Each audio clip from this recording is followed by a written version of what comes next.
Good evening. आशा है सभी छात्र मुझे सुन पा रहे होंगे। वेलकम।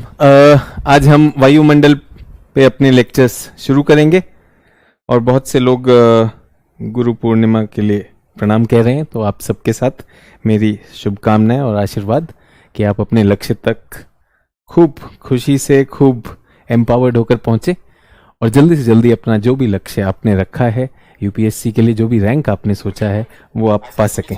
ठीक है। सो ऑडियो वीडियो बिल्कुल क्लियर है और किसी छात्र ने लिखा सर होमवर्क करके एकदम कॉन्फिडेंस बढ़ गया। बहुत अच्छी बात है। इकाई 4 पर आ गए हैं। आपके लिए किताब एनसीईआरटी क्लास 11th की जो मैं बात करता हूं, भौतिक भूगोल के सिद्धांत, उन सिद्धांतों की किताब में ये इकाई करनी है। अगले कुछ दिनों तक हम जलवायु से जुड़े हुए चीज करेंगे। चलिए, आपकी बहुत सारी मुझे विशेष आ रही हैं, बहुत बहुत धन्यवाद। सर एनसीईआरटी के जो चैप्टर बोले थे वो समझ नहीं आ रहा है। सुप्रिया जी, क्लास के साथ करें, क्लास पढ़ें उसके बाद वो पढ़ें, है ना। अगर आपको हिंदी माध्यम से देना है और हिंदी माध्यम से ही पढ़ रहे हैं तो क्लास के साथ करेंगे तो ज्यादा बेहतर रहेगा। ठीक है। चलिए, तो बहुत से छात्रों ने चैट पर मुझे जानकारी मिली कि 2 अंतर मैंने होमवर्क दिए थे, मरकाली और रिक्टर मापनी में क्या अंतर है। तो बहुत से लोगों ने शायद उस पर सही उत्तर भी दिए, तो उस पर भी हम बात करेंगे और सीधा आते हैं वेदर रिपोर्ट। सभी लोग अपने वेदर रिपोर्ट भेजते रहते हैं। आज उसी वेदर रिपोर्ट से अब हम एकदम बीच में आ गए हैं जहां हमें उस विषय पर कार्य करना है, तो उसी से शुरू करते हैं। ठीक है। तो रिक्टर और ये जो हमारा मरकाली जो मापनी है, जो स्केल्स हैं, इनका जो डिफरेंस था, ये मैंने आप लोगों से कहा था कि मैं एक बार फिर सुनामी की क्लास लूंगा, तो उसमें मैं फिर से बात करूंगा। तो फिर भी मैं जो होमवर्क था उस पर बात जरूर करना चाहता हूं। ये जो हमने होमवर्क दिया था कि ये भूकंप से जुड़े हुए विषय पर रिक्टर मापनी और मरकाली 2 व्यक्तियों के नाम पर ये मापनी रखी गई, स्केल किया गया। तो इनमें अंतर क्या है? तो रिक्टर जो है भूकंप का मैग्नीट्यूड भूकंप में कितनी ऊर्जा थी, ऊर्जा का मापक। ठीक है। इसको कहा जाता है मैग्नीट्यूड। ठीक है। ये एक लॉगरिथमिक स्केल है, लॉग से है, गणितीय स्केल कहूंगा मैं इसको, गणितीय है। ठीक है। और मात्रात्मक है। जो छात्र नहीं जानते तो मैं इसको कहूंगा लॉगरिथमिक। मैथ्स में लॉग आप करते हैं तो लॉगरिथमिक स्केल है। और मात्रात्मक का मतलब ये मात्रा को नापता है, तो क्वांटिटेटिव है। ठीक है। ये जो है मरकाली भूकंप जनित विनाश को देखता है। ठीक है। ये इंटेंसिटी कितना कंपन हो रहा है, कंपन को देखता है और उस कंपन से कितना नुकसान हुआ उसे देखता है। और ये एक मैं कहूंगा लॉगरिथमिक स्केल नहीं कहूंगा, इसे मैं विजुअल स्केल कहूंगा। विजुअल है मतलब देखकर बताया जाता है, इसमें गणित कम है और ये मात्रात्मक की जगह गुणात्मक है, क्वालिटेटिव है। ठीक है। ये कुछ बिंदु हुए जो मैंने आप लोगों के लिए लिखे। सभी लोग अपना तापमान और सब चीज लिख रहे हैं, लेकिन हम इसके आगे बढ़ेंगे। ठीक है। सो आज मैं वेदर रिपोर्ट नहीं ले रहा हूं। गुरु पूर्णिमा की हार्दिक शुभकामनाएं, बहुत बहुत धन्यवाद सभी छात्रों को। विषय पर चल रहे हैं। ठीक है। अब ये वाली जब मैंने किताबों में पढ़ी तो मैंने भी इसको रट लिया कि रिक्टर स्केल क्या करता है, ऊर्जा जितनी निकली, और मरकाली जो है भूकंप जनित। तो बहुत से छात्रों ने शायद ये उत्तर सही भी दिया है, लेकिन मैं कभी भी इसका जो है व्यवहारिक जो प्रैक्टिकल एस्पेक्ट है वो कभी समझ नहीं पाया, तो मैं इसे काफी अपने पास रखता था। फिर जब मैंने देखा बहुत सारी चीजें जो विजुअल स्केल आए, से फॉर एग्जांपल रिक्टर, तो आपके पास एक वैज्ञानिक तरीका है जिसमें कि भूकंप आया, ये भूकंप है, ये इसका उद्गम क्षेत्र है, तो इसमें कितनी तरंगों की क्या ऊर्जा है इसको नापा जा सकता है और इसके थ्रू आप जो है उद्गम क्षेत्र पर भी पहुंच सकते हैं। ये बताइए मरकाली स्केल कैसे नापते कैसे हैं? मरकाली स्केल नापता कैसे है, मतलब किस उसमें होता है? सर वेदर तो दिन में एक बार चेंज होता ही है, तो हम कौन सा वेदर टाइम सही माने? रश्मि जी अभी बता रहा हूं, बिल्कुल बता रहा हूं आपको। विदोत्तमा कह रही सर मैंने भी यही लिखा था, बहुत अच्छी बात है। सर मरकाली, तो मरकाली की मापनी कैसी होती है, मतलब उसे कहां पर होती है, how do we mark it? So Mercalli जो है ना, ये जो 1 से 12 तक है, 1 से लेकर और 12 तक है, इसको कहते हैं पूर्ण विनाश। सब खत्म हो गया, इसमें कोई इंपैक्ट नहीं होता। तो ये जो हम बात कर रहे हैं, सो वायु में एयर इंडेक्स क्या है? तो एयर इंडेक्स की अभी आप चिंता नहीं करिए, एयर इंडेक्स की कोई चिंता नहीं करेगा। एयर इंडेक्स होता है एयर क्वालिटी इंडेक्स, तो वायु की गुणवत्ता का इंडेक्स है, एक सूचकांक बनाया है कि वायु की गुणवत्ता क्या है। ठीक है, जल्दी से बताइए कि कैसा लगता होगा मरकाली स्केल?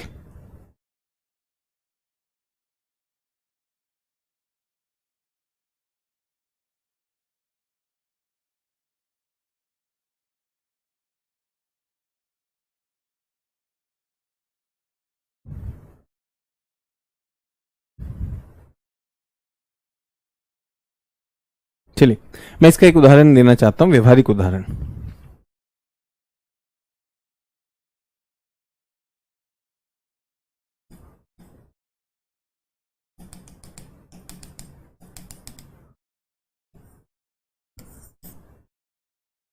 एक छात्र है, एनसीईआरटी पढ़ रहा है, ठीक है, और किस में पढ़ रहा है? स्ट्रीट लाइट में पढ़ रहा है। इसके घर में बिजली नहीं है, तो ये मोहल्ले की जो लाइट है उसमें पढ़ रहा है, इसके घर में नहीं है।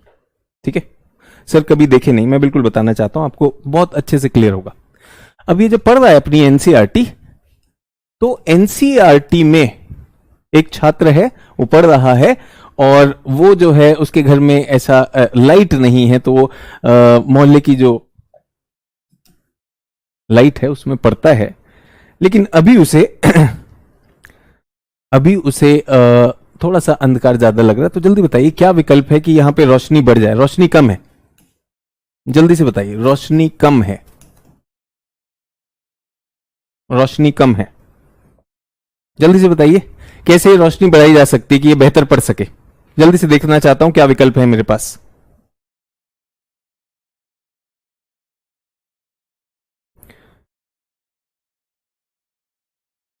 सर लाइट के पास चला जाए, बहुत अच्छी बात है। सर ये एक्स को छोड़ दे, एक्स बिंदु को छोड़कर कहां पर आ जाए? वाई बिंदु पर आ जाए, बहुत अच्छी बात है। और कोई तरीका? और कोई तरीका? सर घूम जाए, ठीक है, घूम जाएगा तो मतलब एक्स से अगर वाई पे आ गया तो सभी लोगों ने कहा अपना स्थान बदल दे, बहुत अच्छी बात है। और कोई तरीका? और कोई तरीका? इसके पास लाइट केवल स्ट्रीट लाइट है, सर लाइट के पास चला जाए, बिल्कुल सभी लोग लाइट के पास। और सोचिए, एक एक बिंदु छोड़ दें, बिल्कुल सही सोच रहे हैं, बट एक बिंदु छोड़ दें। लाइट के पास चला गया, लाइट के पास चला गया। और कोई तरीका? सर बल्ब बदल दो, बल्ब की वॉट बढ़ा दो, ज्यादा शक्ति वाला लगा दो। अगर ये लगा हुआ है मान लीजिए 100 वाट का, तो इसको आप 1000 वाट का लगा दीजिए। समझ में आया? सही बोल रहा हूं गलत बोल रहा हूं? सही बोल रहा हूं गलत बोल रहा हूं? दो तरीके हैं ना, आप सब एक ही तरीके पे अटके हुए थे कि सर पास चले जाइए, पास चले जाइए, पास चले जाइए। लेकिन बल्ब भी तो बदल सकता हूं, बल्ब बदलूंगा तो रोशनी अपने आप बदल जाएगी। ठीक है, दो तरीके हो गए, बहुत अच्छी बात है। ये भूकंप है, ये भूकंप है, यहां से भूकंप, एक भूकंप आया एक्स, और इसकी जो इससे जो ऊर्जा निकली, इससे जो ऊर्जा निकली, इसको रिक्टर मापनी ने कहा कि ये 5.0 था। उसके बाद एक और भूकंप आया, लगभग यहीं से आया। वाई एक और भूकंप आया कुछ समय बाद, लगभग यहीं से आया, लेकिन इस बार रिक्टर स्केल पर यह 10 गुना अधिक शक्ति वाला है। तो रिक्टर पे उन्होंने कहा यह 6.0 है। बच्चों क्या चेंज हो रहा है? बल्ब चेंज हो रहा है या नहीं हो रहा है? तो रिक्टर क्या नापता है? ऊर्जा नापता है, बल्ब की वोल्टेज, कितनी ऊर्जा निकली। तो अगर रिक्टर 7 है तो रिक्टर 6 से लगभग 10 गुना ज्यादा पावरफुल है। शक्ति देखता है, शक्ति विनाश नहीं देखेगा। विनाश तो बाद की बात है। यहां तक क्लियर? यहां तक क्लियर हो गया? अब देखते हैं कि मरकाली क्या नापेगा।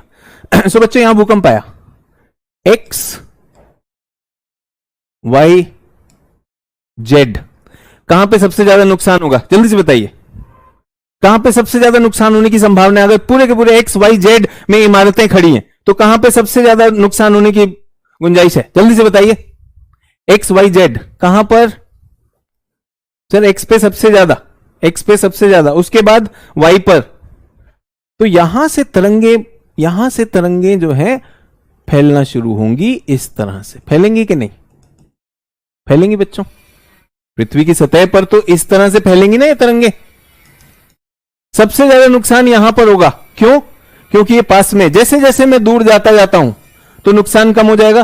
तो बच्चों यहां पर क्या होगा? मरकाली 12, यहां पर क्या होगा? मरकाली 10, यहां पर क्या होगा? मरकाली 8, और दूर जाऊंगा तो मरकाली 6, और दूर जाऊंगा तो मरकाली 5।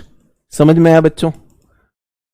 मरकाली सतह पर है, मरकाली सतह पर है। और अच्छे से चित्र बना के बताता हूं। यहां कहीं भूकंप आया, यह भूकंप का अधिकेंद्र है, एपीसेंटर।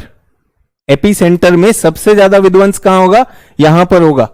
जैसे जैसे मैं दूर जाऊंगा तो बच्चों विध्वंस कम हो जाएगा ना। तो यहां पर क्या होगा? अगर यहां सब कुछ विनाश हो चुका है, अगर केंद्र पे जैसे टर्की में हुआ सब कुछ विनाश हो गया, तो वो घोषित कर देंगे 12, 11, 10, 8 इत्यादि। इनको कहा जाता होमोसीजमल लाइन। सभी को समझ में आया? तो मरकाली क्या है? एक व्यक्ति का नाम है जिन्होंने इस तरह का एक स्केल बनाया, और ये स्केल गुणात्मक नहीं, मात्रात्मक नहीं है, इसको मेजर नहीं करता, इसमें बस फोटो होती है। इस फोटो को देखिए, इसमें तो पूर्ण विनाश हो गया, तो यानी ये तो 12 का रेंज है, 10, 11 इस तरह से दूर चला जाएगा। सभी लोग को समझ में आया? सभी लोग को समझ में आया? तो क्या मैं कह सकता हूं कि जैसे जैसे आप एपीसेंटर, क्या मैं कह सकता हूं इस लैंप के नीचे एपीसेंटर है, अधिकेंद्र है, जैसे जैसे दूर जाते जाएंगे मरकाली की मात्रा कम होती जाएगी। मरकाली 12, मरकाली 11, मरकाली 10, मरकाली 9, मरकाली 8। ठीक है? किसी छात्र ने पूछा कि सर मरकाली क्या होता है? बेटा आपने होमवर्क नहीं किया तो एक बार देख लीजिएगा। सर एनर्जी केवल एपीसेंटर का ही माप सकते हैं। बेटा एनर्जी तो यहां से आएगी ना, एनर्जी तो यहां से आई, एनर्जी तो यहां से आई ना, जो स्रोत है एनर्जी तो स्रोत ही होगी ना। बेटा बल्ब तो यहीं पे नापोगे कि नहीं नापोगे? बल्ब कितने वॉट का है वो तो यहीं पे नापेगा, लेकिन बल्ब का प्रकाश कहां कहां का पहुंच रहा है? बिंदु ए पर, बिंदु बी पर, बिंदु सी पर, बिंदु डी पर। प्रकाश तो अलग हो जाएगा कि नहीं हो जाएगा? ठीक है? किसी ने कहा सर केंद्र में 12 ही होगा क्या? अगर पूर्ण विनाश हो गया तभी 12 होगा बच्चों। मैंने कहा ना कि ये जो 12, 11, 10, 9, 8 है, ये किसका है? ये आपको एक फोटो देखनी है, वहां पर जाकर उस स्थान पर जाकर देखना है कि अरे यहां विनाश कैसा हो गया। 12 का मतलब सब सपाट हो गया, सारे के सारे इमारत ढह गए, एकदम सपाट हो गया, तब 12 है। जरूरी नहीं है 12। मान लीजिए रेगिस्तान में एक मरुस्थल में एक भूकंप आया, ठीक है, वहां ऐसा कोई स्थायी नहीं, कोई चीजें तो टूटा ही नहीं, तो वहां पर भी 1 ही रहेगा। समझ में आया? आशा है आपको समझ में आ गया होगा। इस विषय को यहां छोड़ते हैं।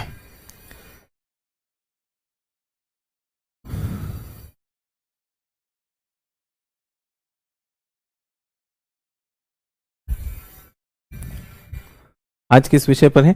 और एक बार भूकंप को फिर लेकर आएंगे सुनामी में। तो जितने भी छात्र मुझसे अभी क्लास में जुड़े हैं, मुझे लगा कि ये होमवर्क होना चाहिए, तो पहले 15 मिनट मैंने आपको थोड़ा सा अंदाजा दिया कि क्या। सर अगर केंद्र में विनाश नहीं हुआ निशांत पांडे, तो जो उसमें देखिए विजुअल स्केल में आपको बताना चाहता हूं, बहुत से छात्र जो है विजुअल स्केल नहीं समझ पा रहे। तो आपको पता है विंड कैसे नापी जाती है? क्या आप लोगों को पता है कि पवन कैसे नापी जाती है?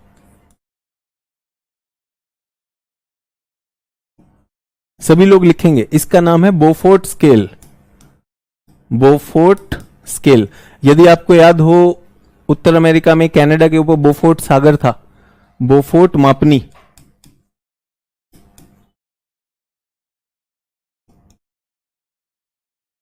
पवन की तीव्रता, विंड स्पीड, इससे नापी जाती है। ठीक है, सभी लोग मेरे साथ ध्यान दीजिएगा, ध्यान दीजिएगा। तो सर ये पता नहीं था, लेकिन आज अच्छे से समझ में आया, अच्छी बात है। सभी लोग ध्यान दीजिएगा। तो मुझे जो है भारतीय मौसम विभाग के लिए एक वेदर रिपोर्ट बनाना था, मुझे बनाना था। जैसा कि मैंने कहा कि मेरा कार्य ऐसा था, कार्य क्षेत्र ऐसा था कि जहाज़ों पर हम समुद्र में जाते हैं और समुद्र में हम सारे क्षेत्रों की वेदर रिपोर्ट बनाकर भारतीय मौसम विभाग को भेजते हैं। अगर हम भारत में हैं, भारतीय हिंद महासागर में, प्रशांत महासागर में मैं किसी और को भेजता था, अटलांटिक महासागर में किसी और को भेजता था।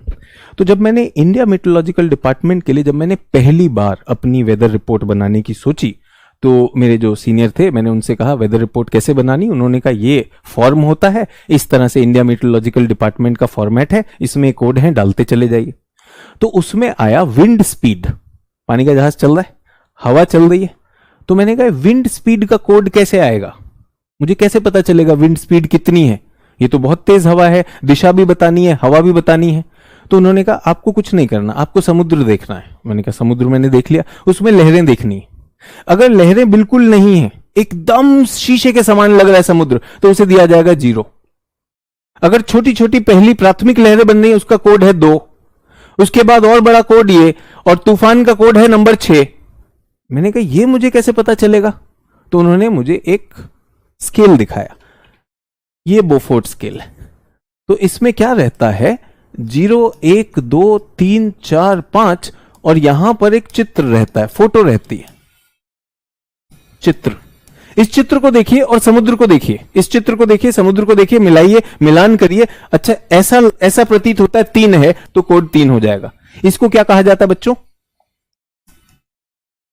Visual scale. सो आपको देखकर अंदाजा लगाना है कि अभी कैसी गति होगी। सभी लोग को समझ में आया?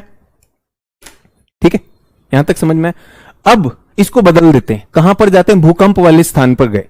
भूकंप वाले स्थान पर गए और आपको कहा बताइए कि ये कितना विनाश हुआ। तो आप ऐसे चित्र देखेंगे, आप भूकंप का स्थान देख रहे हैं, फिर आप यहां चित्र देखेंगे, मरकाली के चित्र। ओके, यहां तो सब विनाश हो गया, तो आप क्या लिखेंगे? 12। अरे यहां तो कुछ भी विनाश नहीं हुआ, और यहां पे तो 3 वाली फोटो से टैली हो रहा है, तो 3। समझ में आया? तो किसी छात्र ने कहा क्या हमेशा 12 होगा? नहीं नहीं बच्चे, बिल्कुल 12 नहीं होगा। कहां से देखेंगे? वो जो चित्र दिया हुआ है, चित्र से मिलान करेंगे उस जगह के नुकसान का, और फिर उस हिसाब से अंदाजा लगा के बताएंगे। सभी लोग क्लियर?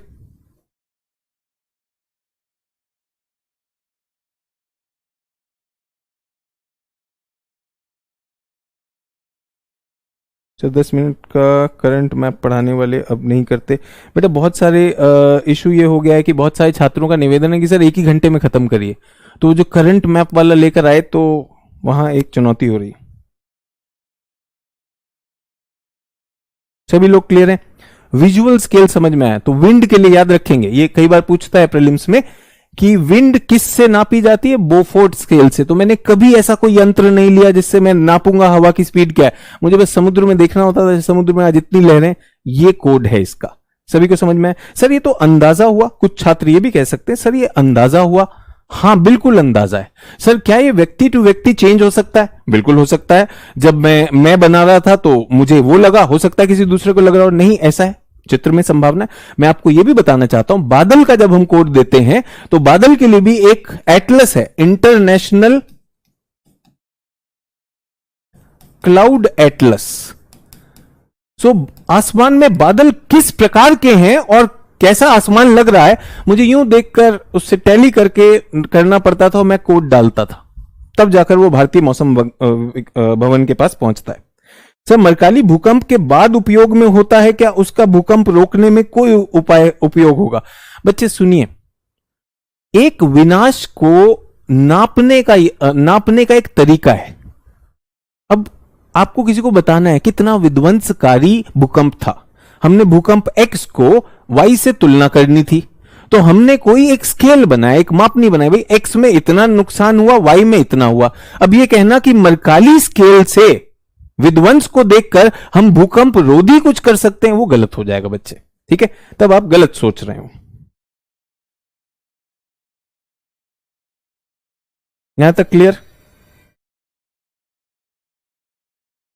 सर फिर लैंड पे कैसे देखेंगे? तो मैंने कहा बेटा हर एक दशा है, आसपास में क्या है, किस तरह से, और लैंड पर तो मैंने आपको बताया बेटा, इसके लिए विंड के लिए हमारे पास एनीमोमीटर डिवाइस होती है। एनीमोमीटर डिवाइस होती है। देखिए लैंड पर तो वैसे ही दिख जाएगा, लैंड पर तो हमारे पास एनीमोमीटर, उसमें हवा आ रही है और वो जो आप देखेंगे पंखा किस तेजी से घूम रहा है वो हो जाएगा। लेकिन समुद्र में जाकर चुनौती मुश्किल होती है, तो सागरीय क्षेत्रों के लिए बनाया गया था। ठीक है, चलिए बोफोर्ट को हटा देते हैं। जिन बच्चों की रुचि है बोफोर्ट में, तो आज क्लास के बाद गूगल कर लीजिएगा आज का होमवर्क, बोफोर्ट स्केल और उसके यूनिट्स क्या होते हैं। ठीक है, आगे बढ़ते हैं। बहुत सारी इंटरेस्टिंग चीजें हैं, बट मैंने कहा ना, अगर कल्पना नहीं होती है हमारे पास, तो बिना कल्पना के हम समझ ही नहीं पाते कि एक विजुअल स्केल क्या होता है। सर रिक्टर स्केल भी फोटो की तरह काम करता है? नहीं, बिल्कुल नहीं बच्चों, मैंने इसलिए खास लिखा है यहां पर कि रिक्टर स्केल, यहां पर ध्यान दीजिए, आप ध्यान नहीं दे रहे हैं, आप केवल प्रश्न पे फोकस हैं, आप यहां पढ़ नहीं रहे। ये गणितीय स्केल है, लॉगरिथमिक स्केल है, मात्रात्मक है बेटा, क्वांटिटेटिव, कितनी एनर्जी सृजित हुई है उसे नापता है, प्रॉपर गिन के, साइंटिफिक है। इससे तो आपको अधिकेंद्र और जो है फोकस पता चलता है। ये क्वालिटेटिव है बच्चे, गुणात्मक है, ये केवल विजुअल है। सभी लोग मेरे साथ? चलिए कल्पना की हम बात कर रहे हैं, तो अभी एक दुर्घटना हुई जिसमें एक सबमर्सिबल, टाइटन नाम का एक सबमर्सिबल जो टाइटैनिक को देखने समुद्र के नीचे गया, वो ध्वस्त हो गया। क्यों ध्वस्त हो गया, कोई बताएगा? जल्दी से बताइए, जल्दी से बताइए।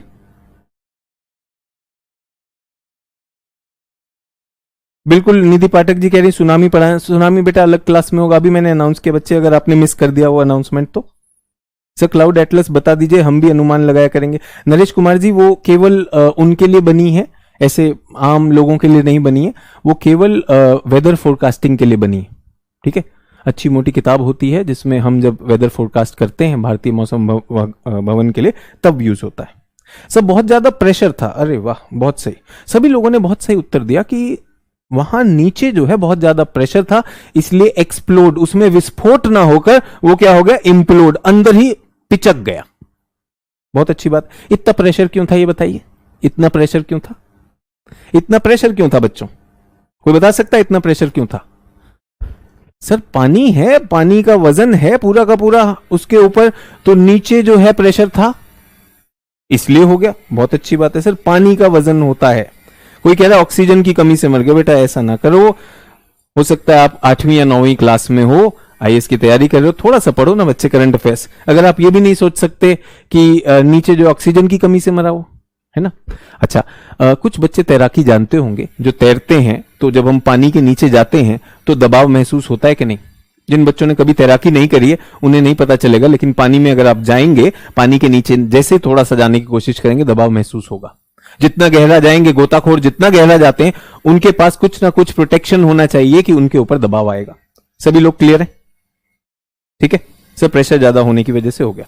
अब मैं आपसे कह रहा हूं, क्या कभी आपने ये सोचा कि आप और मैं भी तो एक समुद्र के बॉटम में रह रहे हैं, आप और मैं भी तो एक सागर के तल में रह रहे हैं। कभी आपने सोचा? सर सागर के तल में हम भी एक द्रव्य के नीचे हैं, हमारे ऊपर एक द्रव्य है। कौन सा द्रव्य है? गैस भी तो द्रव्य है, हम सब एक समुद्र के नीचे हैं, अगर आपने ध्यान न दिया हो। और आप लोग मछली तो नहीं है, केकड़े हैं, हम लोग नीचे चलने वाले केकड़े हैं और हमारे ऊपर एक सागर है। सर ऐसा कैसे? और इसका दबाव भी है, जैसे अभी आपने कहा टाइटन का दबाव है। सोच के देखिए, इसलिए कह रहा हूं थोड़ी देर कल्पना करेंगे, उसके बाद इस वायुमंडल में घुस जाएंगे। आपको मैं बताना चाहता हूं कि बहुत सारे चित्र लिए गए जहां पर वो टाइटन ध्वस्त हो गया, वहां पर जीवित प्राणी हैं। आप सोचिए, एक मशीन और एक डिजाइंड आर्किटेक्चर उसको जो है वह उतने प्रेशर को नहीं झेल पाया, लेकिन भगवान ने जो कृतियां की हैं वहां पे जीवित प्राणी भी मिलते हैं। तो ऐसा कैसे संभव था? ऐसा कैसे संभव था कि एक तकनीकी रूप से बनी हुई चीज तो पिचक गई, लेकिन वो प्राणी नहीं पिचकते। मरियाना जो सबसे गहरी गर्त है विश्व में, वहां पर भी जब गए तो वहां भी चीजें जीवित मिली। आप सोचिए प्रकृति ने कितना सारी चीजें की होंगी। अब मैं आप लोगों से ये कहना चाह रहा हूं, अगर हम केकड़े हैं जो एक सागर के तल में हैं, तो पहले बताइए सागर किस चीज का है? हमारे ऊपर किस चीज का सागर है? कल्पना कर पा रहे? हमारे ऊपर किस चीज का सागर है? हमारे ऊपर किस चीज का सागर है? जल्दी से बताइए। सर, हमारे ऊपर गैसों का सागर है। तो हमें भारी क्यों नहीं लगता? जल्दी बताइए, हमें भारी क्यों नहीं लगता? हमें भार क्यों नहीं लगता? सर, क्योंकि गैस तो हल्की होती है।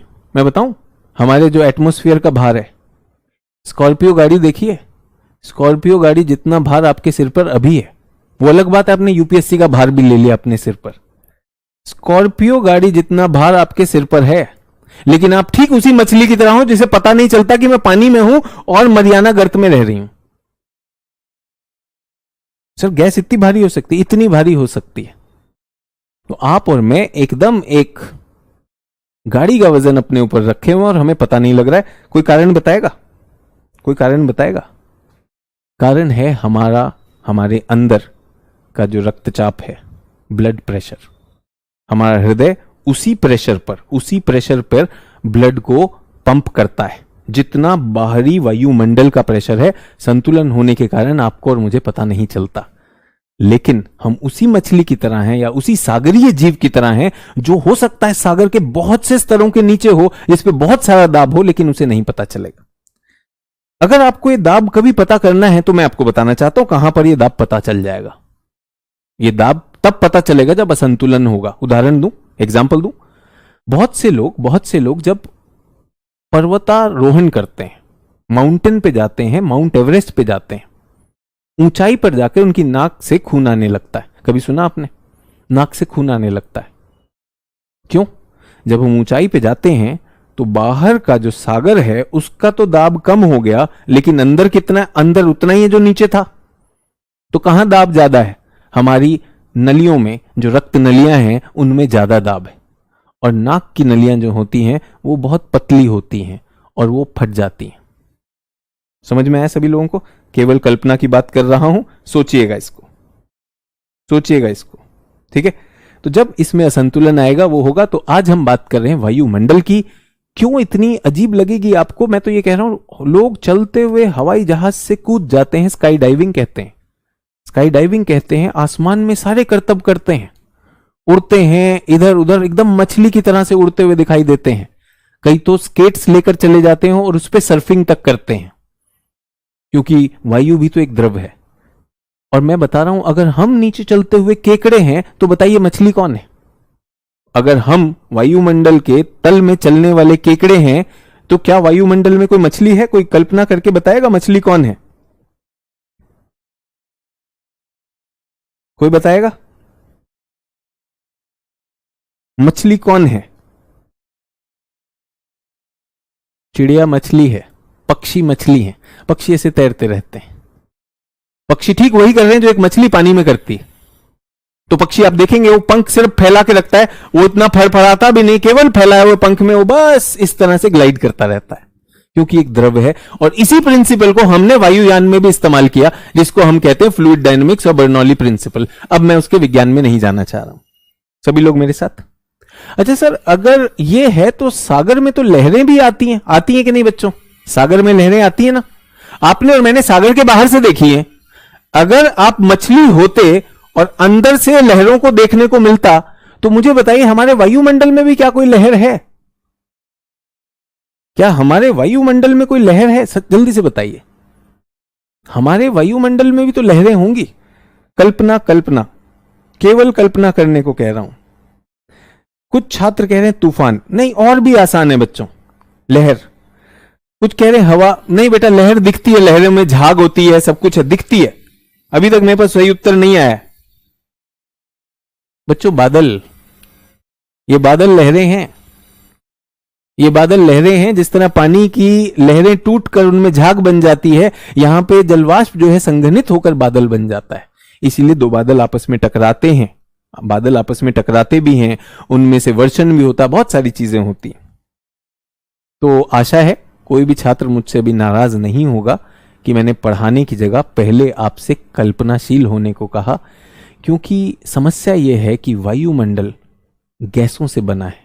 ये जो वायु है ना, ये गंध रहित हैं, ये पारदर्शी हैं, दे आर कलरलेस, इनमें कोई रंग भी नहीं है, कुछ भी नहीं दिखता। हमें कब दिखाई देती हैं? जब इनमें या तो बहुत रेत भर गई तो रेत का तूफान आ गया, जब इनमें भीषण बारिश आने लगी तब हो गया, अचानक ये हवा बहुत तेजी से घूमने लगी, एक भंवर बन गया, तब हमें दिखाई देता है, अन्यथा दिखाई नहीं देता है। ये हमारे चारों तरफ है और हम उस केकड़े की तरह हैं जिसे पता भी नहीं कि वो सागर के तल पे चल रहा है। ठीक है, तो थोड़ी देर मैंने आपको कल्पना करने को कहा और इसके लिए मैं आपको बहुत समय से आपसे कह रहा हूं, रिक्वेस्ट कर रहा हूं कि अपना एक वेदर रिपोर्ट बनाते रहिए। तो उससे क्या हुआ, अब आपकी बात में अच्छा तापमान भी कुछ होता है, अच्छा वायु भी होती है, इसकी दिशा भी होती है, कुछ मेघ भी होता है, अब मुझे पढ़ाने में थोड़ी बेहतर रहेगी। ठीक है, चलिए वापस चलते हैं। अब आते हैं जल्दी से विषय पर। तो सबसे पहली चीज, एक समस्या जो एनसीईआरटी में पैदा होती है वो ये है कि छात्र जो इंग्लिश हो चाहे हिंदी हो, वो शब्द नहीं समझता और वो समझने की कोशिश भी नहीं करता।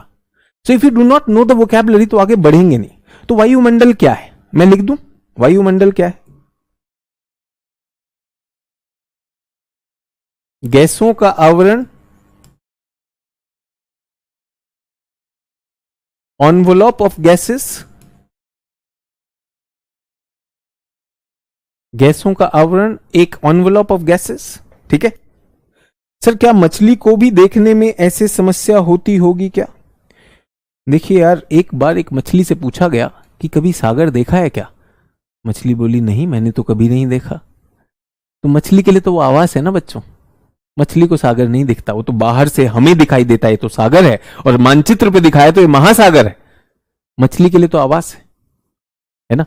तो हम लोग जिस तरह से रह रहे हैं, मैंने तो आज आपसे कहा कि इस पर लोग तैर सकते हैं, थोड़ा सा यहां पे पंख लगाइए और कूद जाइए हवाई जहाज से, तैर के देखिएगा, बहुत सुंदर सुंदर चीजें हैं।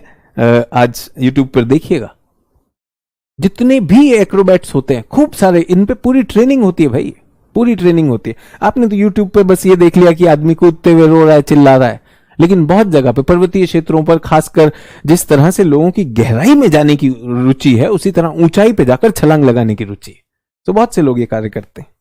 ठीक है, चलिए, तो गैसों का आवरण है, तो हमारा जो वायुमंडल है, जो पृथ्वी है, पृथ्वी कितना इसका रेडियस है? 6400 लिख दूं फिर से, लगभग, है ना। फिर कुछ छात्र 6371, 72, 78 करते हैं। ठीक है, अब ये अगर पृथ्वी की सतह है तो इस पर हल्का सा कुछ किलोमीटर ऊंचाई का हमारा वायुमंडल है। मैं कहूंगा कितना, 20 किलोमीटर में मामला खत्म, 50 किलोमीटर में तो 50 भी नहीं, 32 किलोमीटर की ऊंचाई पर 99% वायु वहीं पर है। आप सोचिए, पृथ्वी का अगर रेडियस ले लिया जाए तो बहुत पतला सा, बहुत ही पतला सा। अगर आप एक क्रिकेट की गेंद को, क्रिकेट की जो गेंद होती है ना जिससे क्रिकेट खेला जाता है, उस गेंद को अगर पृथ्वी मान ले तो उस पे जो हल्की सी वो चमकदार जो पॉलिश होती है ना, उतना भर है हमारा वायुमंडल, और इसके बिना हम जी नहीं सकते। आप खाना ना खाएं एक दिन चल जाएगा, आज पूर्णिमा है, बहुत से लोग जो है इस दिन उपवास रखते हैं, खाना ना खाएं, पानी ना पिएं, चल जाएगा। इस क्लास में अपनी सांस रोक दीजिए, खत्म, मामला फिनिश है कि नहीं? प्रिया बोली सर ऐसे मत बोलिए वरना कोई छत से कूदकर चेक कर लेगा हम उड़ रहे हैं या नहीं। ठीक है, ऐसा मत करिएगा।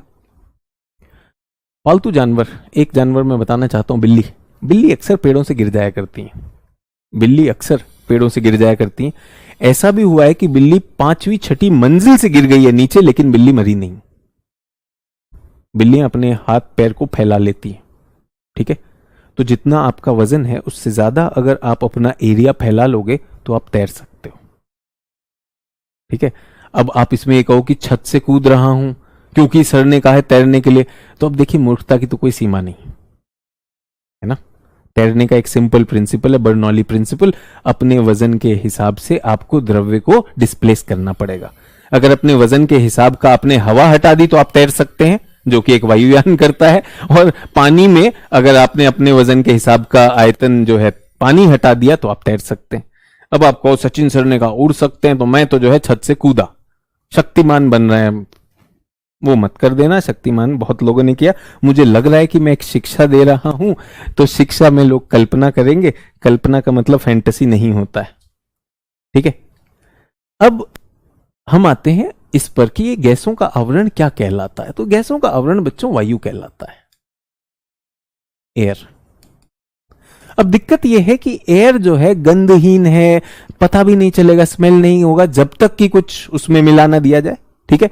आप देखेंगे गंदे नाले के पास जा रहे हैं तो उस हवा में कुछ मिश्रित हो गया, वो आपकी नाक में जा रहा है तो हो सकता है, ठीक है। उसके अलावा क्या है, आपको जब हवा चलती है तो आपको छूते हैं उसके कण, तब पता चलता है। तो जब हवा चलती है उसे पवन कहते हैं।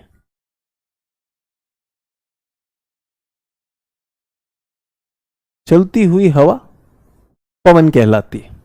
तो आप जो वेदर रिपोर्ट बनाते हैं बच्चों, उसमें हवा बताते हो पवन बताते हो, जल्दी बताओ। अंग्रेजी में क्या कहते हैं बच्चों इसको, एयर, और पवन को क्या कहते हैं, विंड। आप क्या बताते हो वेदर रिपोर्ट में, जल्दी से बताओ।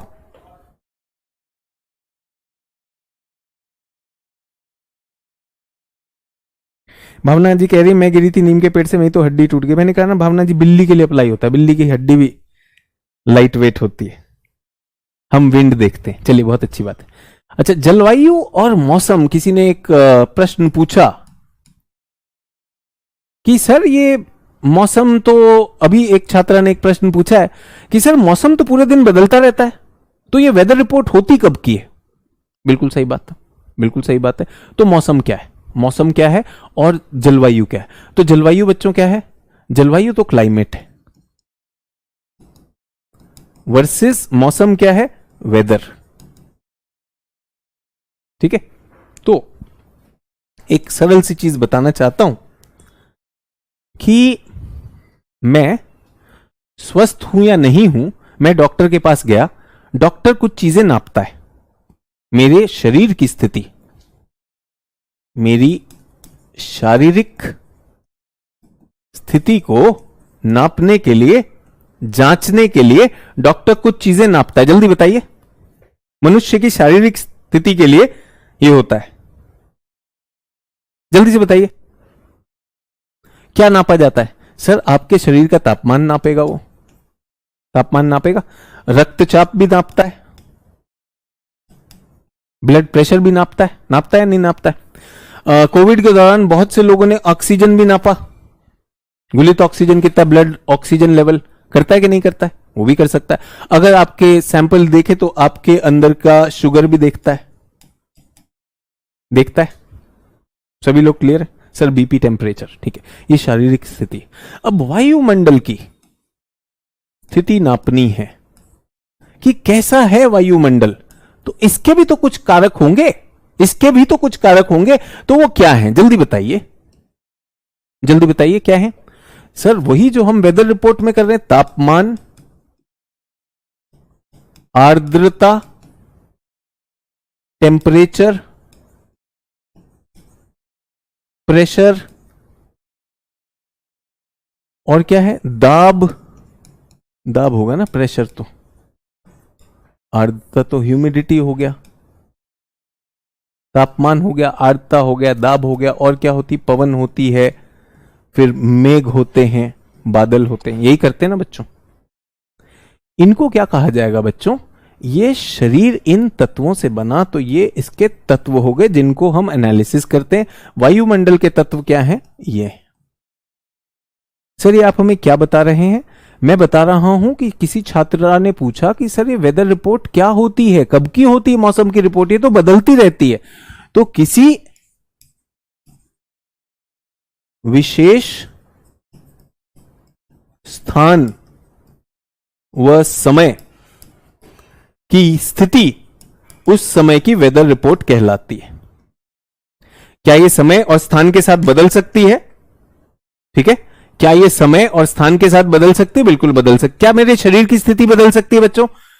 आज स्वस्थ कल अस्वस्थ हो सकता है, आज का तापमान कल बदल सकता है, रोगी भी शरीर, रोगी काया भी होती है, स्वस्थ काया भी होती है। उसी तरह से जलवायु जो है, जब हम बात कर रहे हैं वायुमंडल में, उसकी जो स्थिति है वो बदलती है और हम उसे नापते हैं। उसको नापते हैं, किन तत्वों में नापते हैं? तापमान में, दाब में, आर्द्रता में। तो ये शब्द आपके पास होने चाहिए, इसलिए मैं लेकर आया हूं। सभी लोग मेरे साथ। तो जलवायु एवं मौसम में अंतर क्या होता है, इसको मैं आप तक लाना भी चाहता हूं। Weather and climate, weather and climate, ठीक है। दोनों के दोनों क्या है? दोनों के दोनों वायुमंडल की दशाएं। एक दशा वो जो एक लंबी अवधि के लिए, उसे क्लाइमेट कहते हैं, ठीक है। उसे क्या कहते हैं? जलवायु, एक लंबी अवधि के लिए। और छोटी अवधि के लिए वेदर। तो आप लोग क्या बनाते हैं बच्चों? Weather report. Day to day जो प्रतिदिन बदलता है वो वेदर रिपोर्ट। आज आपने क्या कपड़े पहने? सर आज मेरे यहां बारिश है तो मैंने बरसाती पहनी, आपने पहनी। सर मेरे यहां बहुत सर्दी है तो मैंने ऊनी कपड़े पहने। लेकिन आपकी अलमारी में क्या है? सर छाता भी है, ऊनी कपड़े भी हैं, कपासी कॉटन क्लोथ्स भी हैं, सब कुछ है। तो क्लाइमेट क्या होता है? एक क्षेत्र का औसत दशा, बहुत लंबी अवधि की दशा, वो क्या कहलाती है? वहां का जलवायु, वहां का क्लाइमेट। लेकिन जो रोज बदल रहा है उसे क्या कहते हैं? मौसम। समझ में आया difference between weather and climate? Weather, आज मौसम में क्या हो रहा है, जो प्रतिदिन बदले उसे मौसम कहते हैं। और जो लंबी अवधि का सूचक हो उसे क्या कहते हैं? जलवायु कहते हैं, ठीक है। जल्दी से बताइए बच्चों, भारतीय जलवायु का नाम मानसूनी जलवायु सुना है आपने? क्या आप ये मानते हैं कि जून जुलाई से भारत के अंदर, जून जुलाई अगस्त के समय में भारत में मानसूनी जलवायु है? पर क्या इसका मतलब यह है कि जून जुलाई अगस्त तीनों महीने में हर दिन बारिश होगी? क्या सूखे दिन हो सकते हैं? क्या ऐसे दिन हो सकते हैं जिसमें सिर्फ सूरज चमक रहा है, कोई बारिश नहीं हो रही? तो जलवायु क्या है? एक अपेक्षा है कि यहां पर वर्षा होनी चाहिए, लेकिन मौसम क्या है? जो वास्तविक रूप में हो रहा होगा, घटित हो रहा है। जलवायु वो है जिसकी आप अपेक्षा करते हैं, मौसम वो है जो आपको मिलता है। समझ में आया? ठीक है। आप यूपीएससी की तैयारी कर रहे हैं, आपका दीर्घावधि लक्ष्य क्या है? सर कुछ भी हो जाए मुझे आईएएस बनना है, ठीक है। आज आपकी पढ़ाई बहुत अच्छी हुई, आप बहुत खुश हैं। अगले दिन यार मेरी पढ़ाई में आज मजा नहीं आया, 2-3 दिन से मैं थोड़ा दुखी चल रहा हूं क्योंकि मुझे परिवार से मिलने जाना है, लेकिन अभी समय नहीं मिल पा रहा है। हो सकता है आपका लो आ जाए। फिर अचानक आपने क्लास में परीक्षा दी, आप उसके टॉपर, आपने तो बहुत अच्छे अंक पाए, आपका उत्साह बढ़ गया। नहीं, मम्मी पापा को फोन कर लेता हूं, बाद में चला जाऊंगा। तो क्या हो रहा है? इस चढ़ाई में, ये जो आप आईएएस की लक्ष्य में जा रहे हैं, इसमें उतार भी आएंगे, चढ़ाव भी आएंगे, उतार भी आएंगे, चढ़ाव भी आएंगे। तो ये जो छोटी अवधि के उतार चढ़ाव है, इनको क्या कहते हैं? मौसम कहते हैं। और लंबी अवधि जिस दिशा में जा रहे हैं आप आईएएस की में, उसे क्या कहते हैं? जलवायु। समझ में आया सभी को? तो पृथ्वी का तापमान बच्चों, ये नासा से फिगर है, पृथ्वी का तापमान इस तरह से धीरे धीरे बढ़ता जा रहा है। बट इसका मतलब ये नहीं कि पृथ्वी में कम तापमान के काल नहीं आए। कुछ काल ऐसे थे जहां कम तापमान था, कभी ज्यादा था, कभी कम था, लेकिन औसत क्या होता जा रहा है? बढ़ता चला जा रहा है। सभी लोग मेरे साथ?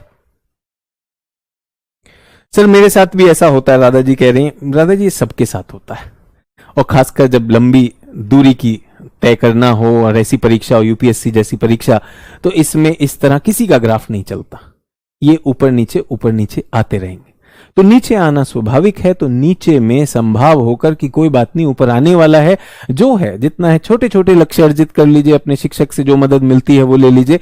और जब ऊपर आते हैं तो एकदम घमंड में नहीं आना, हम सब तोड़ देंगे फोड़ देंगे, क्योंकि आगे एक गर्त बैठी हुई है, ठीक है। सर याद का कोई ट्रिक बताएं, क्योंकि याद करता हूं तो दूसरा भूल जाता हूं, एक याद करता हूं दूसरा भूल जाता हूं। तो बेटा ट्रिक आप ढूंढ लीजिए, ट्रिक वाले बच्चे यूपीएससी नहीं कर पा रहे हैं, ठीक है, सिर्फ ट्रिक वाला होता। अब आप सोचिए ना, एक लंबी अवधि का एक छोटी अवधि का, सर इसकी ट्रिक बता दीजिए। बहुत से छात्रों का ये कहना है, अनुरोध है कि सर ऐसे वाले कमेंट ना पढ़ें, ये ट्रिक वाले ये चलते रहेंगे तो क्लास को नहीं रोकते हैं इसमें। सभी लोग क्लियर है? सभी लोग क्लियर?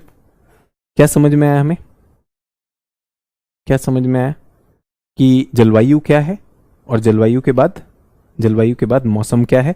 और भारतीय मौसम विभाग कहते हैं उसे, जलवायु विभाग नहीं कहते। मौसम विभाग में जो हम वेदर रिपोर्ट बनाते हैं वो डे टू डे की होती है। ठीक है,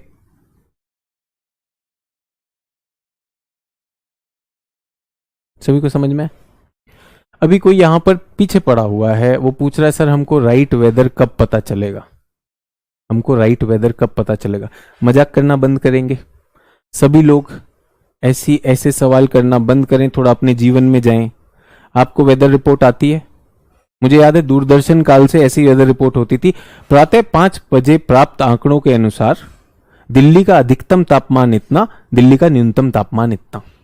यही होता है ना वेदर रिपोर्ट, होता है कि नहीं होता है? तो इसको ये कहा जाता है। सर कौन सा सही है? ये मजाक कर रहे हैं, जबरदस्ती अड़े हुए हैं।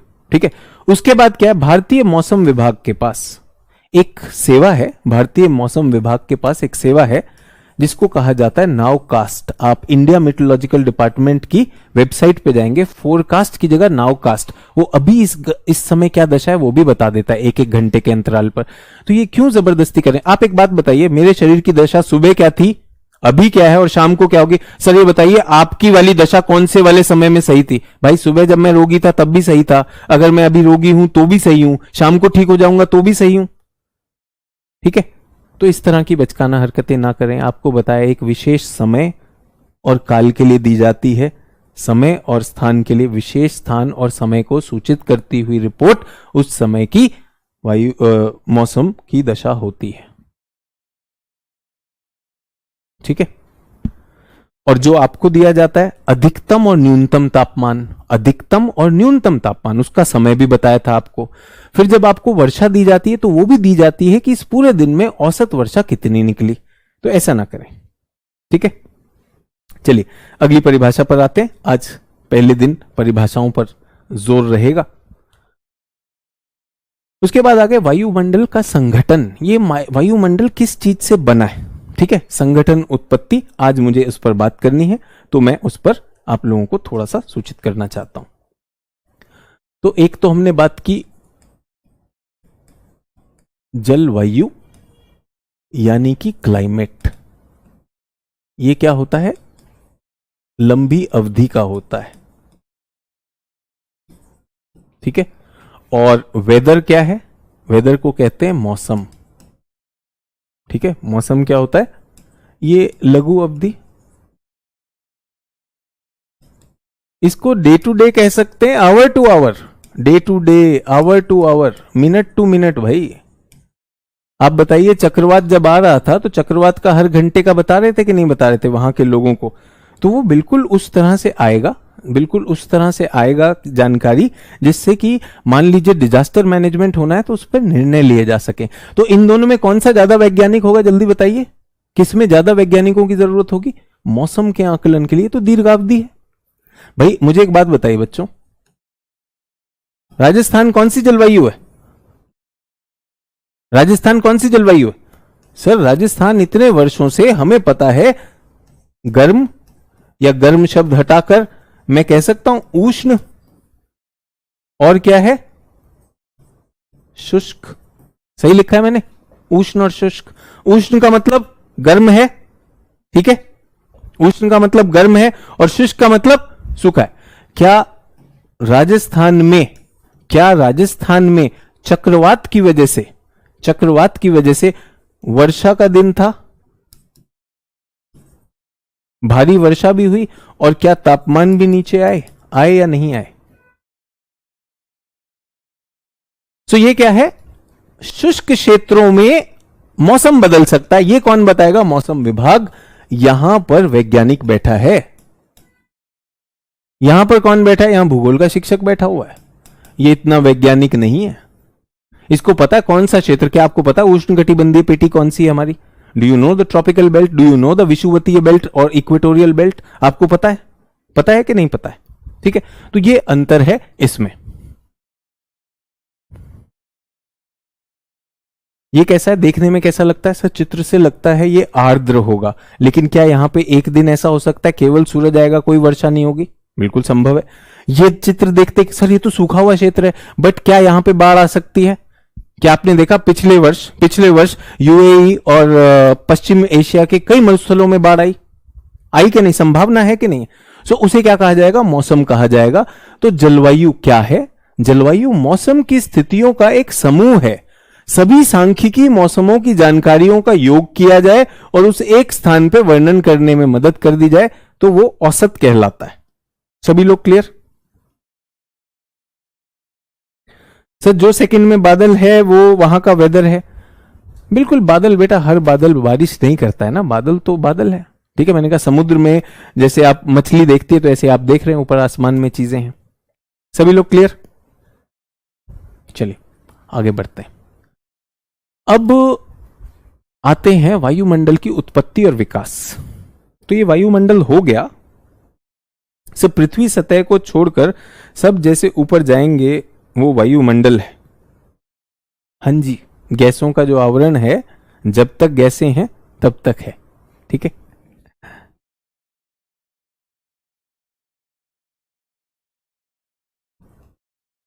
पृथ्वी की सतह,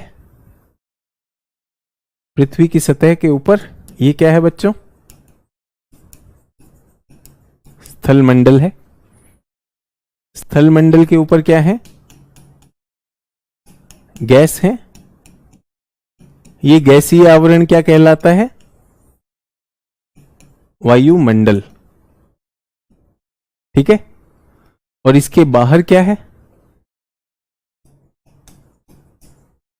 अंतरिक्ष, स्पेस। ठीक है, शुभम कह रहे हैं रेगिस्तान में बाढ़, एक बार क्लियर करिए सर। यार ऐसा क्या मजाक करते हो क्या बच्चों? कोई है राजस्थान का, कभी बाढ़ आई है आपके क्षेत्र में? क्या रेगिस्तान में बाढ़ आ सकती है? ज्यादा पानी होगा तो बाढ़ आ जाएगी? सर एक बार क्लियर करिए, फिर से बता रहा हूं, रेगिस्तान में बाढ़ आ सकती है, ज्यादा बारिश होगी तो हो जाएगी। जयपुर में हो गई, जैसलमेर में हो गई, बाढ़ आ जाती है। ठीक है कोई राजस्थान से जिसने कभी सुना हो कि राजस्थान में बाढ़ आई? खुशबू जी कह रही है कि राजस्थान में बाढ़ कैसे आएगी? बाढ़ का मतलब यह है कि पानी का बाहुल्य हो गया। जल्दी से बताइए, है कोई? गायत्री जी कहां पर हैं, जल्दी से बताइए, कहां पर आपने बाढ़ का अनुभव किया? क्योंकि छात्र ऐसे आईएएस बनना चाहते हैं लेकिन ऐसी कोई सोच ही नहीं है।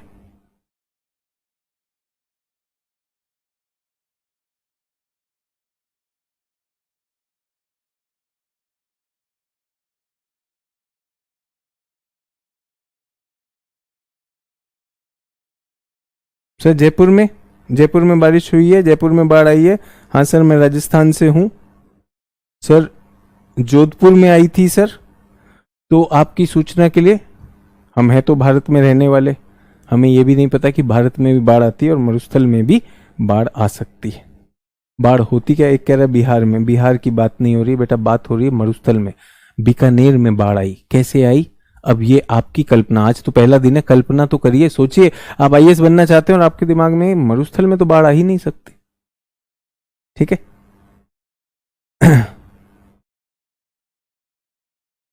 चलिए पहले कल्पना करेंगे, उसके बाद बाढ़ को सोचेंगे। वरना तो यही हो जाता है सर, हम बिहार से हैं, हमने बाढ़ देखी, बस यहीं पे बाढ़ आती है और कहीं बाढ़ ही नहीं आ सकती। अर्बन फ्लैश फ्लड तो भी कहीं पर भी हो सकता है। ठीक है सर, राजस्थान में जेट स्ट्रीम से बाढ़। अब देखिए, कुछ लोग अपना अज्ञान जो है बहुत ज्यादा तकनीकी बनाकर वो कर देंगे। सामान्य बारिश हो गई और पानी का जल रिसाव नहीं हुआ, जल भराव हो गया, उसी से बारिश हो जाती, कोई जेट धारा नहीं चाहिए। फिर मैं कमेंट पढ़ने लगता हूं, फिर ऐसा हो जाता है कि ये जो छात्र हैं, जो पहली बात तो कल्पना कि हाँ मरुस्थल में बाढ़ आ सकती है, पहली बात तो ये कल्पना तो आनी चाहिए पहली। दूसरी बात, उसके बाद यहाँ जेट धारा और वो वाले बैठे हुए हैं तो भाई सब कुछ गड़बड़ हो जाता है। ठीक है, सभी लोग क्लियर है? ये हमारा जो आवरण है ये वायुमंडल है। इस वायुमंडल की अब हम उत्पत्ति देखते हैं, कहां से आया। कहां से आया? तो ये पृथ्वी के साथ ही आया। पृथ्वी की उत्पत्ति हुई थी बच्चों, एक आग का गोला इस तरह से, ठीक है। और पृथ्वी के पास क्या था? एक वायुमंडल था, हाइड्रोजन हीलियम, हाइड्रोजन हीलियम। सो ये पृथ्वी का पहला वायुमंडल था। सो पहला वायुमंडल क्या था बच्चों?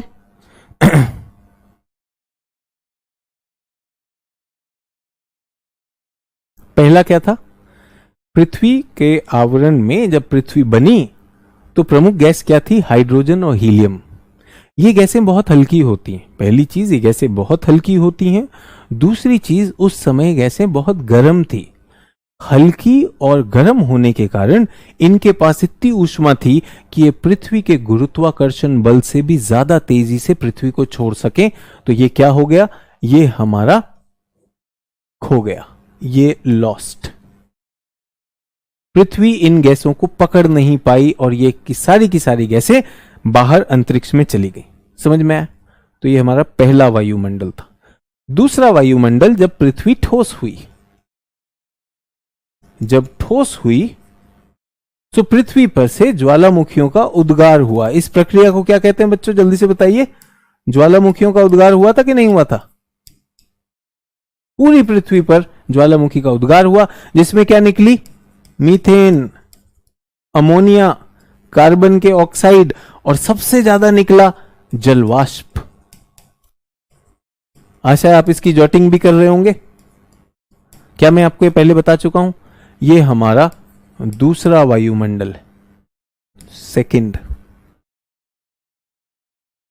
बहुत अच्छी बात है। बहुत से छात्रों ने कहा कि सर इस प्रक्रिया को डीगैसिंग कहते हैं, गैसों का उत्सर्जन, इससे बना हमारा वायुमंडल। लेकिन यहां पर एक समस्या है, इस वायुमंडल में कार्बन डाइऑक्साइड है। कार्बन डाइऑक्साइड जो है बहुत बहुत ज्यादा क्या है? हरित ग्रह गैस है। ये लगभग 50% थी। तो जैसे आपने सुना है कि वीनस का वायुमंडल वीनस को बहुत ज्यादा गर्म करता है, उसी तरह से पृथ्वी का वायुमंडल भी बहुत ज्यादा गर्म था। यह भी एक हरित ग्रह गैस है। हरित ग्रह गैस वो होती हैं जो सूर्य से आने वाली ऊर्जा को फंसा लेती हैं, बाहर नहीं जाने देती। तो कार्बन डाइऑक्साइड और मीथेन ने तो बहुत गर्म करके रखा, ठीक है। और उसके बाद अमोनिया, अमोनिया जहरीली होती है भाई, अमोनिया बहुत जहरीली होती है। अमोनिया गैस, इसमें तो जीवन संभव ही नहीं है। और एक गैस जो बिल्कुल मिसिंग है अभी, ऑक्सीजन मिसिंग है, ठीक है।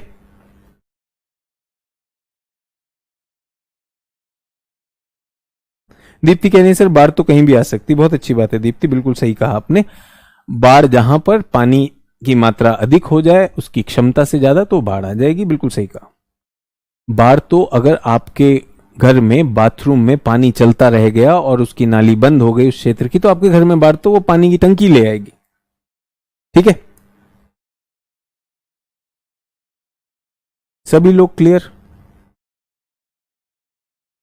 अमोनिया कहां पाया जाता है? प्रीति जी आपको क्या करना है? अमोनिया कहां पाया जाता है? आपको क्या करना है? अमोनिया कहां पाया जाता है? वैसे तो आपका सवाल एकदम से दिखाता है कि बहुत ज्यादा नहीं पता है। पृथ्वी के अंदर से ज्वालामुखियों में निकल रहा है अमोनिया। क्यों? पृथ्वी के अंदर नाइट्रोजन है, अमोनिया। और कहीं पे तो किसी छात्र ने कहा यूरिया में भी होता है, इससे फर्टिलाइजर भी बनता है। सर अमोनिया कहां से आता है? पृथ्वी के अंदर से। इसीलिए तो हम कह रहे हैं, बच्चों ने ये रट लिया, कई शिक्षकों से सुन लिया डीगैसिंग। सर ये अमोनिया कहां से आया? पृथ्वी के गर्भ में से गैसेस निकली ना, प्रमुख गैसेस ये निकली, ठीक है। सभी लोग क्लियर? सभी लोग क्लियर? तो ये सारी गैस हैं, लेकिन ये वायुमंडल जीने योग्य नहीं है। क्या ये जीवन योग्य है? जीवन नहीं आ सकता यहां पर, क्योंकि ऑक्सीजन नहीं है, ऑक्सीजन नहीं है, और ये जो है बहुत ज्यादा तापमान बनाती। अब क्या होता है, ये वायुमंडल भी परिवर्तित होगा। इसको क्या कहा जाएगा? डिफरेंशिएशन, विभेदन।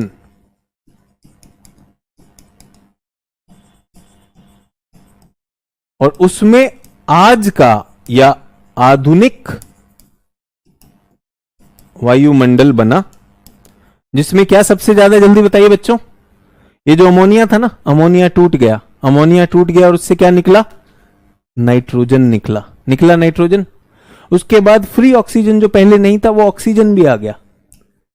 जल्दी से बताइए नाइट्रोजन कितना है, कितने लोग बताएंगे नाइट्रोजन और ऑक्सीजन दोनों मिलकर कितना बनाते हैं, नाइट्रोजन कितना है, 78% है लगभग, 78, और ये कितना है, 21, 99 हो गया।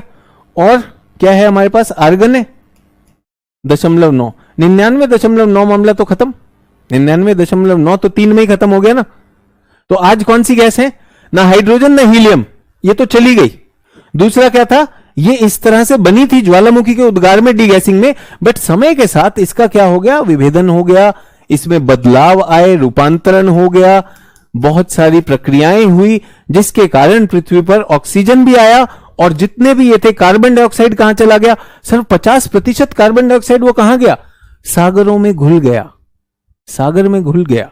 तो कार्बन डाइऑक्साइड सागरों में चला गया, ठीक है, वो हट गया, अमोनिया टूट गया, डिसइंटीग्रेट हो गया और नाइट्रोजन बन गया। और नाइट्रोजन क्योंकि बहुत ज्यादा सक्रिय नहीं होती गैस, बहुत रिएक्टिव नहीं होती, इसलिए एकत्रित होती गई और कितनी बन गई, 78% बन गई। मीथेन भी ऑक्सीडाइज होकर कार्बन डाइऑक्साइड बन गया और फिक्स हो गया। सभी लोग मेरे साथ, सभी लोग मेरे साथ। पहला वायुमंडल किससे बना था, पहला वायुमंडल किससे बना था बच्चों, हाइड्रोजन हीलियम से। बहुत हल्के हैं, चले जाएंगे, पृथ्वी रोक नहीं सकती, क्यों नहीं रोक सकती, एक तो हल्के हैं, दूसरी चीज बहुत गर्म है, तो इनके पास बहुत ऊष्मा है, निकल जाएंगे। उसके बाद क्या हुआ, दिखाई दे रहे हैं ज्वालामुखी, ज्वालामुखियों से किसका उद्गार हुआ, किसी ने सर अमोनिया कहां से आता है, पृथ्वी के गर्भ से आता है, अमोनिया निकला, कार्बन डाइऑक्साइड निकला और जलवाष्प निकला। जलवाष्प ने क्या बनाया बच्चों, मेघ बनाए, बहुत सारी बारिश हुई, उससे क्या हुआ, सागर बन गए, सागरों में वही कार्बन डाइऑक्साइड घुल गया। और अमोनिया जो होता है, इस पे जब बिजली चमकती है, आसमान में जो विद्युत होती है, उससे अमोनिया डिसइंटीग्रेट हो जाता है और नाइट्रोजन निकल कर आता है।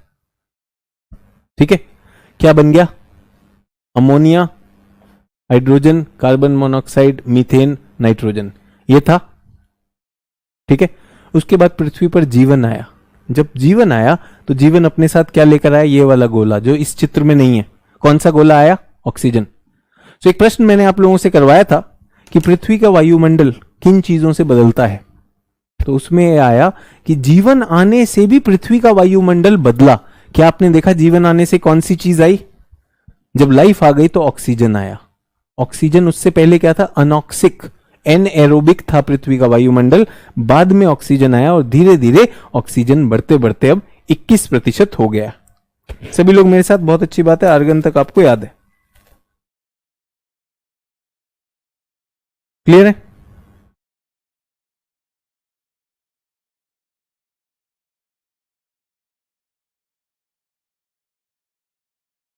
सबसे पहले ऑक्सीजन नाइट्रोजन बने होंगे, फिर नाइट्रोजन अमोनिया और वो बने होंगे।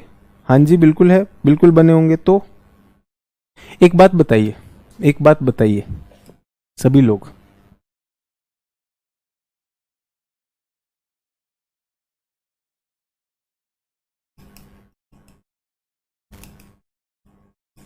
ये आदमी पानी में डूब रहा है, पानी में डूब रहा है, इसको सांस नहीं आ रहा है, ये मरेगा या बचेगा, पानी में तो कितना सारा ऑक्सीजन है,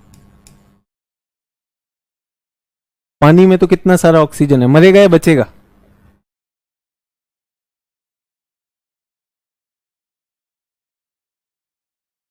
जल्दी से बताइए। सर ये मरेगा, क्यों मरेगा, यहां तो ऑक्सीजन है बच्चों, ऑक्सीजन तो है इधर, क्यों मरेगा, आप ट्राई करके देख लो। नहीं नहीं सर ऐसा मत करिए सर, एक दो पानी में कूद जाएंगे।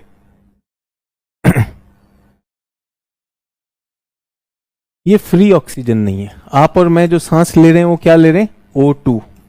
ये क्या है, रासायनिक रूप से एक एलिमेंट में जुड़ा हुआ है। तो किसी ने कहा सर नाइट्रोजन और हाइड्रोजन और ऑक्सीजन पहले होंगे तभी तो कार्बन डाइऑक्साइड बना होगा। बिल्कुल बना होगा, कहां बन गया, मैं तो कह रहा हूं कई और ग्रहों पे, कई और सौर मंडलों में बन चुका, हमें तो उनका कच्चा माल मिला था कि नहीं मिला था बच्चों, मैंने आपको बताया ना, जब जब सूर्य की आयु समाप्त हो जाएगी, सौर मंडल नष्ट हो जाएगा, तो जो पृथ्वी का पानी है, ये जितने भी जल के मॉलिक्यूल हैं, कहीं जाएंगे ना, किसी और का कच्चा माल बनेगा, तो हमारे पास सीधा H2O आ गया। पृथ्वी के गर्भ में इतना H2O है, आज तक उससे ज्वालामुखी फटते हैं कि नहीं? तो ऐसा नहीं है कि अंदर H2 रख दिया और O2 रख दिया और जो है मिल गया। ये रासायनिक प्रक्रियाएं हैं बच्चों। तो ये कहना कि सर पहले तो ये होगा, भाई अंदर जो है फ्री ऑक्सीजन नहीं था। हमारे पास क्या नहीं था बच्चों? ये तो है ऑक्सीजन, ये कंबाइंड फॉर्म में। H2O में ऑक्सीजन फ्री तो नहीं है ना, CO2 में ऑक्सीजन फ्री तो नहीं है।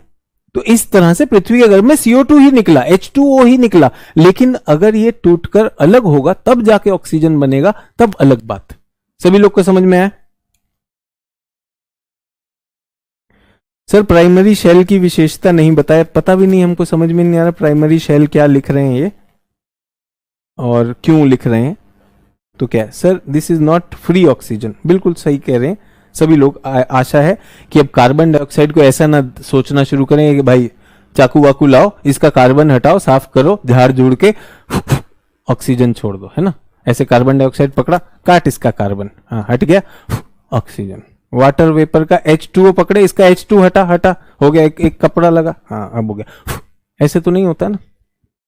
आशा ऐसा नहीं करेंगे आप। तो पृथ्वी के पास क्या नहीं था? रासायनिक रूप से तो ऑक्सीजन था, लेकिन फ्री ऑक्सीजन नहीं था। फ्री ऑक्सीजन कैसे आया बच्चों? ऐसा जीवन पृथ्वी पर आया जिसको हम कहते हैं यूनिसेल्युलर, जो एक कोशिकीय जीवन आया। वो कुछ ऐसे थे जिसमें आपको आपके पर्यावरण में अभिषेक सर ने भी बताया होगा, साइनोबैक्टीरिया, ठीक है, ब्लू ग्रीन एल्गी, उन्होंने आकर पहली बार ऑक्सीजन सृजित करना शुरू किया। तब हमारे वायुमंडल में एक नई गैस आई, फ्री गैस, फ्री ऑक्सीजन। ठीक है, आशा है आप ऐसी वाली भूल नहीं करेंगे और आपको समझ में आ गया होगा। चलिए आगे बढ़ते। तो एक ही बार में आज का ऑक्सीजन नहीं बना है भाई, बनते बनते बना है। ठीक है, और किसकी मात्रा बढ़ रही है? ऑक्सीजन की मात्रा। कौन सबसे ज्यादा डेंजरस था बच्चों? Carbon dioxide. इसकी वजह से पृथ्वी बहुत गर्म थी। ये कहां चला गया? पानी में। सर ये पानी में क्यों चला गया? क्योंकि पानी में आसानी से घुलनशील है। सर कैसे घुलता है कार्बन डाइऑक्साइड? आपने कोका कोला, कैंपा कोला कभी पी है? उसमें जो झाग बनती है बेटा, वो कार्बन डाइऑक्साइड है। कार्बन डाइऑक्साइड आसानी से घुल सकता है, आसानी से घुल सकता है। जी सर, अभिषेक सर ने बताया था, बहुत अच्छी बात है। तो वही दूसरे शिक्षक की बात और एक और विषय में आप जोड़ सकते हैं, तो ये हो गया। तो बच्चों हमारे पास क्या 78% नाइट्रोजन है, ऑक्सीजन अब फ्री ऑक्सीजन लगभग 21% है, आर्गन 0.9 है, उसके बाद कार्बन डाइऑक्साइड। कार्बन डाइऑक्साइड कितना है? एनसीईआरटी बताती 0.03। मैं चाहता हूं अब आप लोग 0.04 लिखना शुरू करें। एक बार वापस मानवीय कृत्यों की वजह से कार्बन डाइऑक्साइड बढ़ती चली जा रही है। ठीक है सर, प्रकाश संश्लेषण में हुआ बेटा, प्रकाश संश्लेषण कर लीजिए, कोई दिक्कत नहीं। सर बारिश होने के बाद बादल येलो क्यों दिखते हैं? गुड़िया सुल्तान जी ऐसे वाले सवाल ना करें। जो विषय हो रहा है अभी, क्या विषय कर रहे हैं बच्चों हमने अभी क्या किया? वायुमंडल की उत्पत्ति। हमारा वायुमंडल एक ही बार में नहीं बना है, धीरे धीरे बना है। पहले हाइड्रोजन हीलियम थे, उसके बाद जो डीगैसिंग हुआ, डीगैसिंग से बहुत सी गैसें निकली।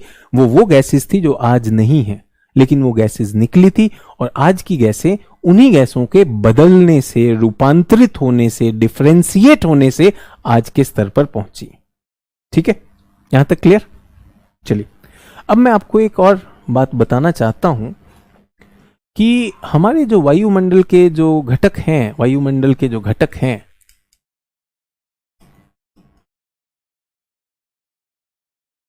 इनमें एक तो स्थिर है और एक है परिवर्तनशील। आशा है आप लिख भी रहे होंगे, परिवर्तनशील। ठीक है, स्थिर ऐसे हैं कि स्थान व समय में स्थिर हैं, ये बदलते नहीं। इसको कहा जाता है ड्राई एयर, सूखी वायु।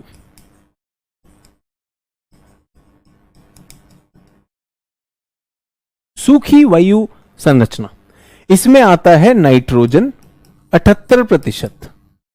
ठीक है, आप दिल्ली में हैं, पटना में हैं या पिट्सबर्ग में हैं, सब जगह पे नाइट्रोजन कितना होगा बच्चों? 78% होगा। ऑक्सीजन कितना होगा? 21% होगा, चाहे आप चेन्नई में हैं चाहे आप श्रीनगर में, 21% होगा। ठीक है, उसके बाद आर्गन कितना है? 0.9, और कार्बन डाइऑक्साइड जो चौथा आता है 0.04। समझ में आ गया? इसको क्या कहा जाता है? फिक्स्ड या ड्राई गैस। Dry gas. लेकिन कुछ ऐसे भी कंपोनेंट हैं जो स्थान और समय में बदलते हैं।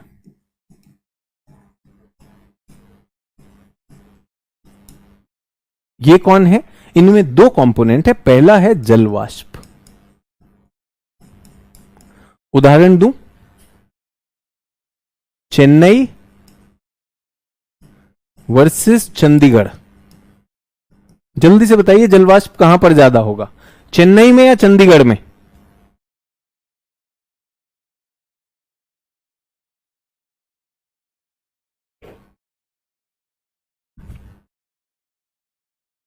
चेन्नई वर्सेस चंडीगढ़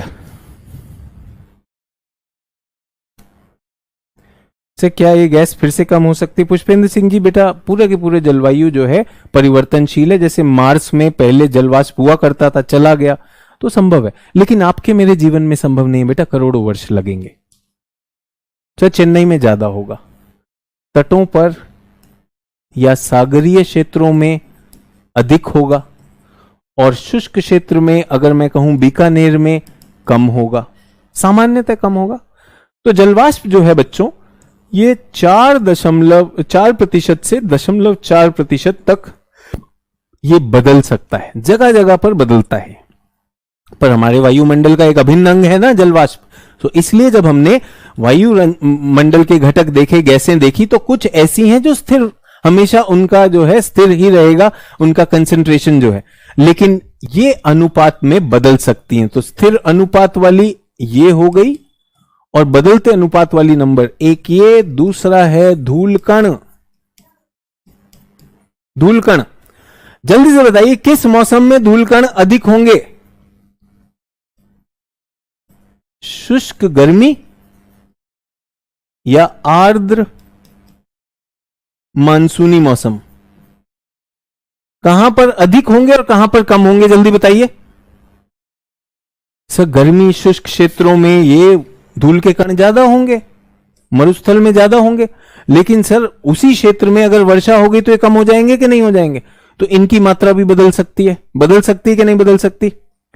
तो अभी सब लोग एक बार को लिखना अगर बंद करें तो आपके चारों तरफ जो हवा है जिसमें आप रहते हैं, क्या आपको दिखाई दे गई? क्या क्या चीजें हैं, इनमें कौन सी चीज दृश्य है, कौन सी विजिबल है? ये सारे तो अदृश्य हैं, मूलतः अदृश्य हैं, लेकिन ये दृष्टिगोचर हो सकता है। कब हो सकता है? जब इसका कंडेंसेशन हो, जब बादल बनेगा ये दिखाई दे जाएगा बच्चों, जलवाष्प दिख सकता है संघनित होकर, और धूल कण भी दिखाई देते हैं कि नहीं दिखाई देते हैं? सभी को समझ में आ गया? तो मैं आपको वायुमंडल बता रहा हूं। वायुमंडल हमारा बहुत से क्रमों से होते होते आया है, एक ही बार में नहीं बन गया बच्चों, कुछ समय में बना है। और इस वायुमंडल की संरचना हमारे आसपास, क्या अभी आपसे बात कर रहा हूं तो मैं सांस लेता हूं तो इसमें सारी गैसेज अंदर जा रही हैं, स्थिर भी जा रही हैं अनुपात, और परिवर्तनशील भी जा रहा है। सभी लोग क्लियर? अब किसी बच्चे ने पूछा था, सर ये एयर क्वालिटी क्या होती है? तो बच्चों, ये धूल कणों में प्रदूषक भी तो हो सकते हैं कि नहीं हो सकते प्रदूषक?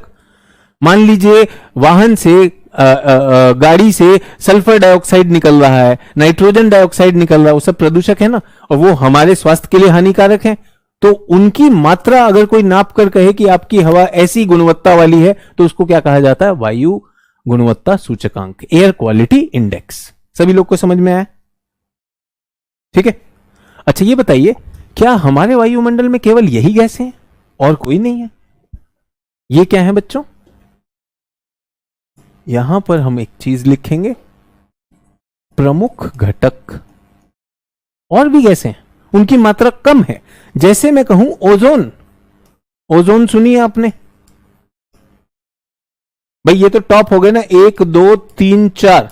ओजोन लगभग 11th रैंक पे है, 11वीं सबसे ज्यादा मात्रा वाली गैस है, बट लिखना तो पड़ेगा। सो बहुत सारी हैं, हमने क्या लिखा है, प्रमुख। तो परीक्षा की दृष्टि से आपको ये पता होना चाहिए। उसके अलावा भी गैसें हैं, बुरा मत मानिएगा कि सचिन सर ने तो बताया नहीं सल्फर डाइऑक्साइड भी होती है, सर ने तो बताया नहीं मीथेन भी होती है, सर ने तो बताया नहीं कि नाइट्रस ऑक्साइड भी हो सकती है और नाइट्रोजन के भी हो सकते हैं कम मात्रा में।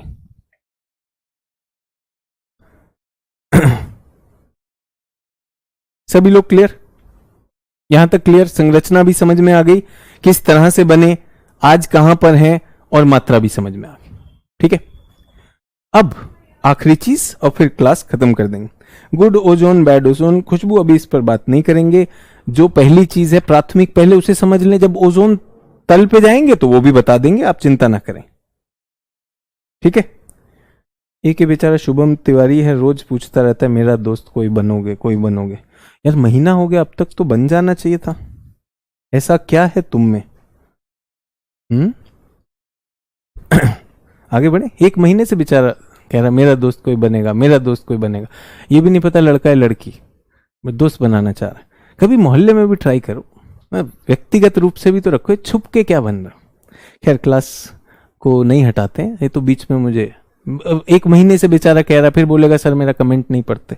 मुझे लगा कोई मदद कर दूं, और इसलिए नहीं कि कोई यहाँ पे दोस्त बनवा दूं, सच में लोगों से मिलो, उनको दोस्त बनाओ। कल को आईएएस बनना क्या छुप के बनिएगा, हैं? यूट्यूब वाले आईएएस बनेंगे, एक दो फर्जी वाले भी बनते हैं। हाँ जी, तो अब अगली बात यह है कि अब ये गैसें आ गई हैं वायुमंडल में, जैसे आनी थी आ गई हैं। अब ये वायुमंडल में किस तरह से पड़ी हुई हैं, इनका संगठन क्या है, कौन बताएगा मुझे, और क्यों है? जल्दी बताइए, जल्दी से बताइए कि गैसें तो आ गई, वायुमंडल में गैसें आ गई ना, तो ये कैसे लगी हुई हैं? ऐसी पड़ी हुई हैं एक मिश्रित रूप में, या इसमें कुछ नियम है?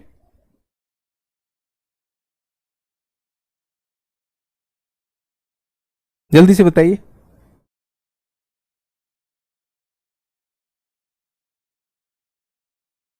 देखिए, ये चैट सिर्फ इसलिए है कि आपसे ये वाले प्रश्नों के उत्तर लिए जाएं। सर कुछ है, नियम है, तो क्या है? तो बच्चों यहां पर भी हमारा वायुमंडल जो है, इसमें भी स्तर हैं, स्तरीय है, लेयर्ड है।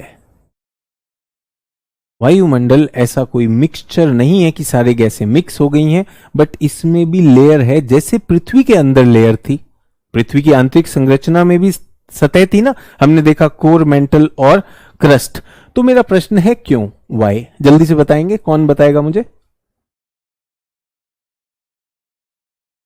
सर जैसे आपने बताया था पृथ्वी में चीजें जो है गुरुत्वाकर्षण के कारण उनका विभेदन हुआ है, भारी चीजें अंदर गई हैं, हल्की चीजें बाहर। तो बिल्कुल सही कह रहे हो।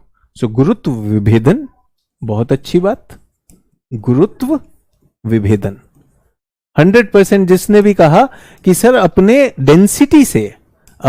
डेंसिटी से ये लोग जो गैसें हैं, जो भारी गैसें हैं वो नीचे हैं, हल्की गैसें ऊपर हैं, बहुत अच्छी बात है, आप लोग एकदम सही सिद्धांत समझ रहे हो। अब मुझे लेयर बता दो, कौन बताएगा मुझे लेयर? बहुत अच्छी बात है साक्षी जी, बेटा आपने कहा घनत्व, बिल्कुल सही है।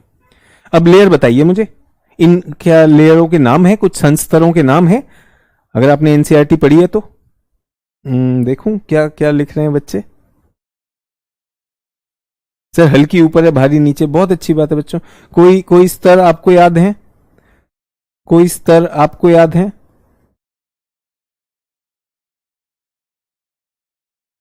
ठीक है सर, क्षोभ मंडल,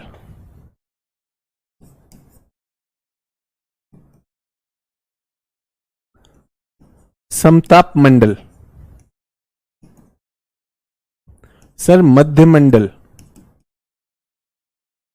और यहां पर क्या, थर्मोस्फियर या आयन मंडल डाल दूं, या ताप मंडल?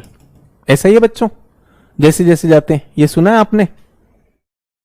ठीक है, बहुत अच्छी बात है। कुछ बच्चे कह रहे हैं द्रव्यमान के हिसाब से, अपने घनत्व के आधार से, बहुत अच्छी बात है बच्चों। ये तो आपने सही कहा। मेरा आप सबसे अनुरोध है, आप सबसे अनुरोध है कि एनसीईआरटी पढ़ेंगे। एनसीईआरटी का चैप्टर नंबर कौन सा है?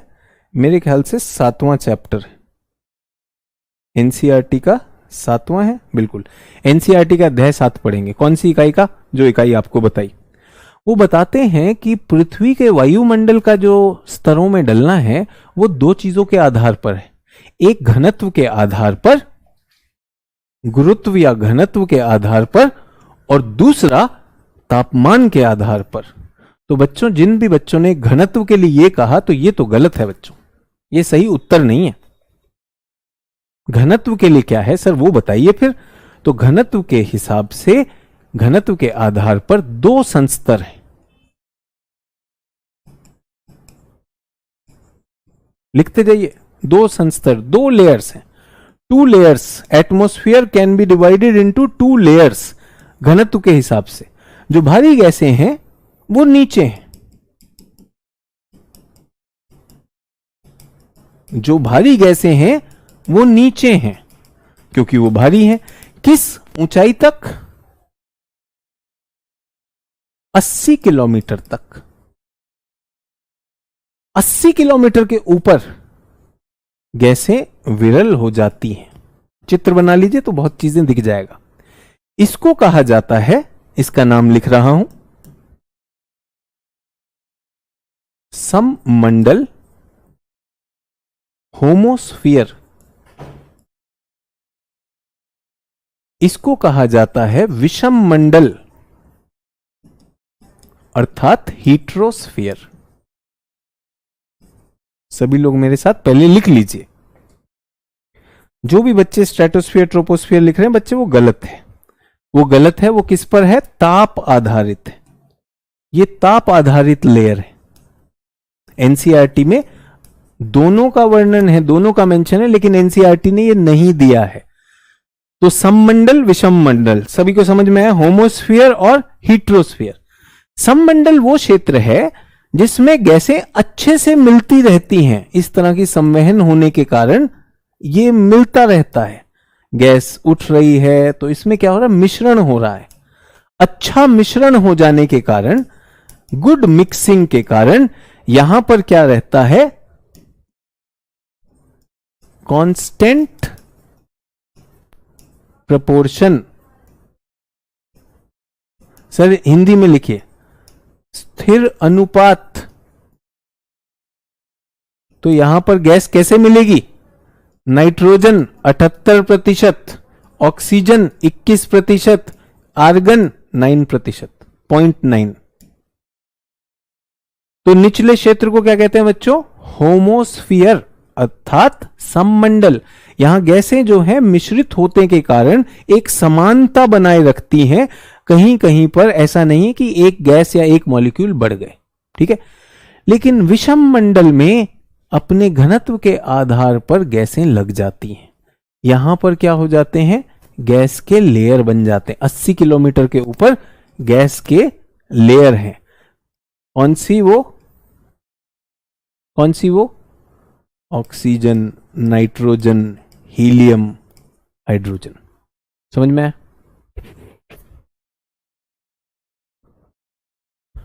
क्लियर है सभी लोग?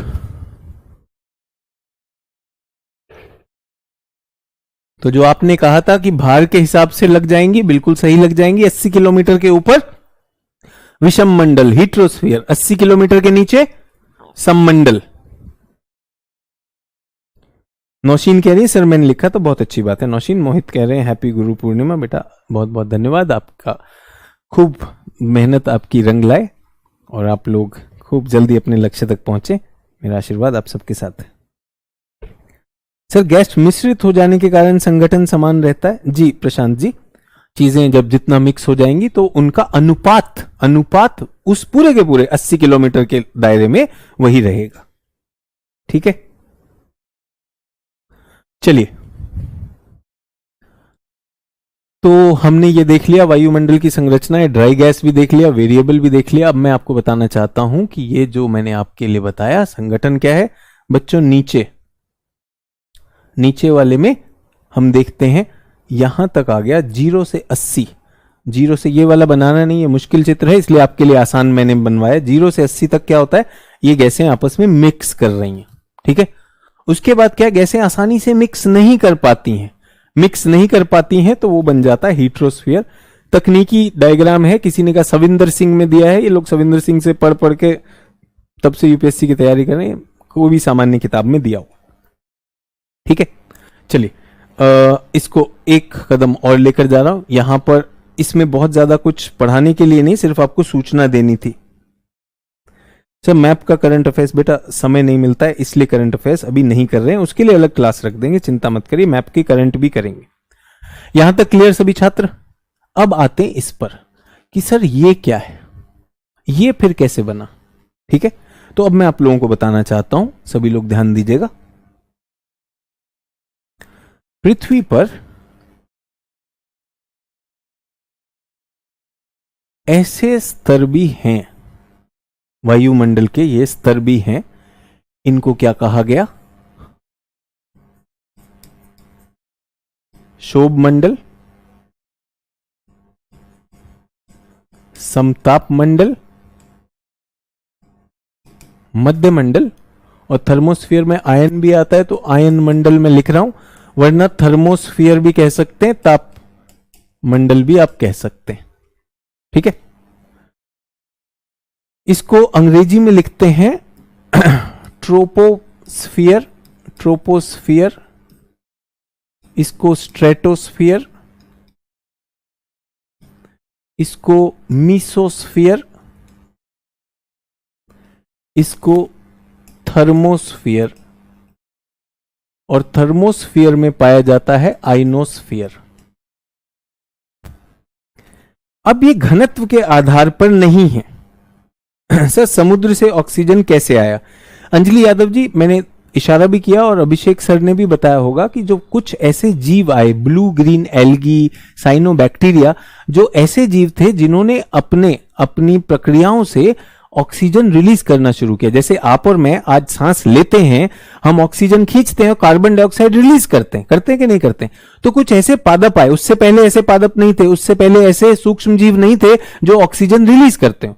तो सागर में ऐसे जीव आए जिनको ब्लू ग्रीन एल्गी या साइनोबैक्टीरिया कहा गया। उन लोगों ने स्टार्टिंग में शुरू किया और होते होते कई करोड़ों वर्षों बाद थोड़ा थोड़ा ऑक्सीजन सागर में आया और फिर सागर से वायुमंडल में आया, ठीक है। थोड़ा सा ध्यान दीजिएगा, सर ने भी ऐसा ही कुछ कहा होगा आपको। यहां तक क्लियर? सभी लोग ध्यान दीजिएगा, और ये होमवर्क दे रहा हूं, क्लास खत्म कर रहा हूं मैं 2 मिनट में। यहां पर क्या है बच्चों? ऊंचाई। जैसे जैसे ऊंचाई बढ़ती जाएगी, जैसे जैसे ऊंचाई बढ़ती जाएगी, तापमान क्या होगा? तापमान कम होता है। सर कम आप कैसे बता सकते हैं? तो बेटा हमने यहां पर लिख लिया 0 डिग्री, 10 डिग्री, 20 डिग्री, -10, -30, -50, -80, ठीक है। तो जैसे जैसे ऊंचाई बढ़ती है, ये जो पहला स्तर है इसमें तापमान गिरकर यहां तक -80 तक पहुंच जाता है। वायुमंडल के उस पहले स्तर में जहां तापमान ऊंचाई के साथ गिरता है उसको क्या कहते हैं? शोभ मंडल कहते हैं। लेकिन कुछ ऐसा हुआ, किन्हीं कारणों से यह तापमान गिरना बंद हो गया और यह तापमान बढ़ने लगता है, बढ़ के वापस लगभग 0 आ जाता है। जिस मंडल में यह होता है उस मंडल को समताप मंडल कहा जाता है। उसके बाद देखने में आया कि यह तापमान फिर से गिरना शुरू हुआ और इस बार -100 तक गिर गया। जब दोबारा गिरना शुरू होता है उसे मध्य मंडल कहते हैं, और उसके बाद ऐसा पाया कि तापमान एक बार फिर से बढ़ता है और इसको कहा जाता है थर्मोस्फीयर, ठीक है। सभी लोगों ने और थर्मोस्फीयर के ऊपर कुछ लोग लिखना चाह रहे हैं, तो इसके ऊपर एक और अंत में क्या आता है? बहिर्मंडल या एक्सोस्फीयर। बहिर्मंडल या एक्सोस्फीयर, ठीक है। आपका होमवर्क क्या है बच्चों, जल्दी से बताइए आपका होमवर्क क्या है। सर ये तो हमने कई बार देखा, कई चित्रों में देखा है, मैं आपको चित्र भी दिखाना चाहता हूं, एनसीईआरटी में भी दिया हुआ है। ये 5 स्तर हो गए। इस तरह से तापमान गिरता है, फिर वापस उठता है, फिर गिरता है, फिर वापस उठता है। आपका होमवर्क यह है कि मुझे बताना है कि ताप में ऐसे अंतर क्यों है। ठीक है, तापमान में ऐसे अंतर क्यों हो रहे हैं। और शोभ आप देख सकते हैं कि ये जो सीमा निर्धारित हुई है ना बच्चों, घनत्व से निर्धारित नहीं हुई है। इसलिए मैंने कहा घनत्व आधारित स्तर नहीं है। ये जो 5 या 6 संस्तर हैं, ये घनत्व से नहीं बने बच्चों, ये किससे बने हैं? तापमान में जैसे जैसे हम लंबवत ऊपर जाते हैं, ऊपर उठते हुए ऊर्ध्वाधर या वर्टिकल चेंज ऑफ टेम्परेचर की वजह से हुए हैं। मेरा प्रश्न यह है, आपको सोच के आना है कि ये तापमान ऊंचाई के साथ कम क्यों होता है, और अगर कम होता था तो बढ़ने क्यों लगा, और फिर से कम हुआ, और ऑरोरा कहां बनते हैं, आयन मंडल कैसे बनता है, ये सारी बातें कल करेंगे। आशा है आज आपकी कोशिश ये थी कि आज आपकी थोड़ी कल्पना बेहतर हो। हमने क्या बात की, पृथ्वी के स्तर पे मैं खड़ा हुआ हूं, मेरे आसपास गैसों का आवरण है, वो किससे बना हुआ है, वो बहुत समय से बदलती हुई गैसें हैं। हाइड्रोजन था, हीलियम था, फिर बदल गया, मीथेन, अमोनिया आ गया। मैं आपको बताना चाहता हूं, एक जहाज पे मैं अमोनिया लेकर जा रहा था, तो अमोनिया काफी टॉक्सिक और कोरोसिव होती है, टॉक्सिक से ज्यादा कोरोसिव होती है, मतलब वो एकदम जलन मचाती है। तो हम लोग फर्टिलाइजर फैक्ट्री के लिए वो अमोनिया ले जा रहे थे, उससे फर्टिलाइजर बनता है, उर्वरक बनते हैं। तो वो टैंक में सब कुछ अमोनिया है और लो टेम्परेचर पर है, वहां कुछ रिसाव होने लगा और हमारे पास एक कार्य आया कि यार अगर रिसाव हो रहा है तो रिसाव रोको।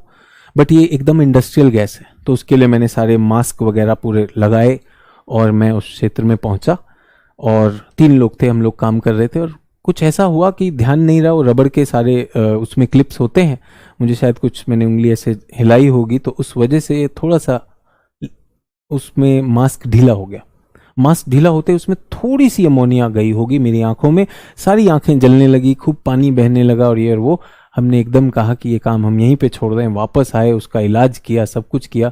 तो सोचिए, हल्की सी अमोनिया, थोड़ी सी अमोनिया अगर मेरी आंख में चली गई तो ये हालत हो गई। पृथ्वी पर बहुत सारी अमोनिया थी, तो क्या जीवन संभव था? तो जो दूसरा दौर था वहां जीवन संभव नहीं था, बहुत गर्म था, कार्बन डाइऑक्साइड बहुत ज्यादा थी, अमोनिया थी, बाकी गैसें थी, और ऑक्सीजन था ही नहीं। उसके बाद जीवन आया और जीवन से ऑक्सीजन बनना शुरू हुआ और बाकी गैसें भी बदली। तो 3 चरणों में हमारा वायुमंडल जैसा है वैसा बना। लेकिन उसमें भी एक स्थिर अनुपात वाली गैसें हैं जो हर जगह पाई जाती हैं, और एक परिवर्तनशील है जो आपको समझ में आया होगा कि हमारे धूल के कण और हमारे जलवाष्प। सो एक होमवर्क मैंने आपको यह दिया है कि ये बताइए तापमान क्यों बदलता है। एक और एनसीईआरटी से पढ़ना है, दूसरा उत्तर, और चाहे तो चैट में लिखिएगा, ये धूल कण क्या होते हैं और ये धूलकण कहां से आते हैं। धूलकण क्या होते हैं, किन चीजों से बने हुए हैं। जैसे किसी ने कल पूछा था या पिछली क्लास में पूछा था, सर ये राख कहां से आती है ज्वालामुखी में। तो धूलकण कहां से आए ये जरूर सोचिएगा।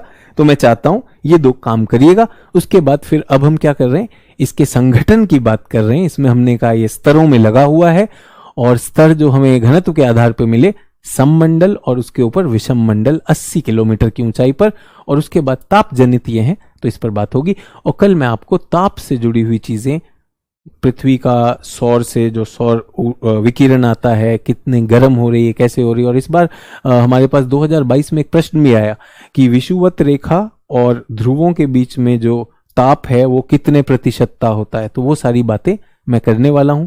आप सबसे अनुरोध है कि एनसीईआरटी की जो अब एनसीईआरटी क्लास 11th की सिद्धांतों वाली में एटमॉस्फेयर का चैप्टर 7 जरूर पढ़िएगा।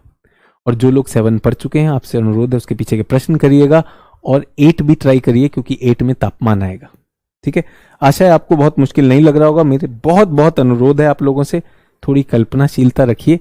और आज गुरु पूर्णिमा है, मैं चाहता हूं कि मेरे छात्र इसी तरह से आगे बढ़ते रहें, थोड़ी कल्पनाशीलता का भी विकास करें, ताकि यूपीएससी में जो कल्पनाशील प्रश्न बनते हैं उन चुनौतियों को आप खूब अच्छे से हल कर सकें। थैंक्स अ लॉट, इस विश के साथ कि आप जल्दी ही अपने लक्ष्य तक पहुंचेंगे। आपकी गुरु पूर्णिमा की बहुत सारी मुझे बधाई आई है, उस सब के लिए बहुत बहुत धन्यवाद, और मैं कल मिलता हूं। Good night.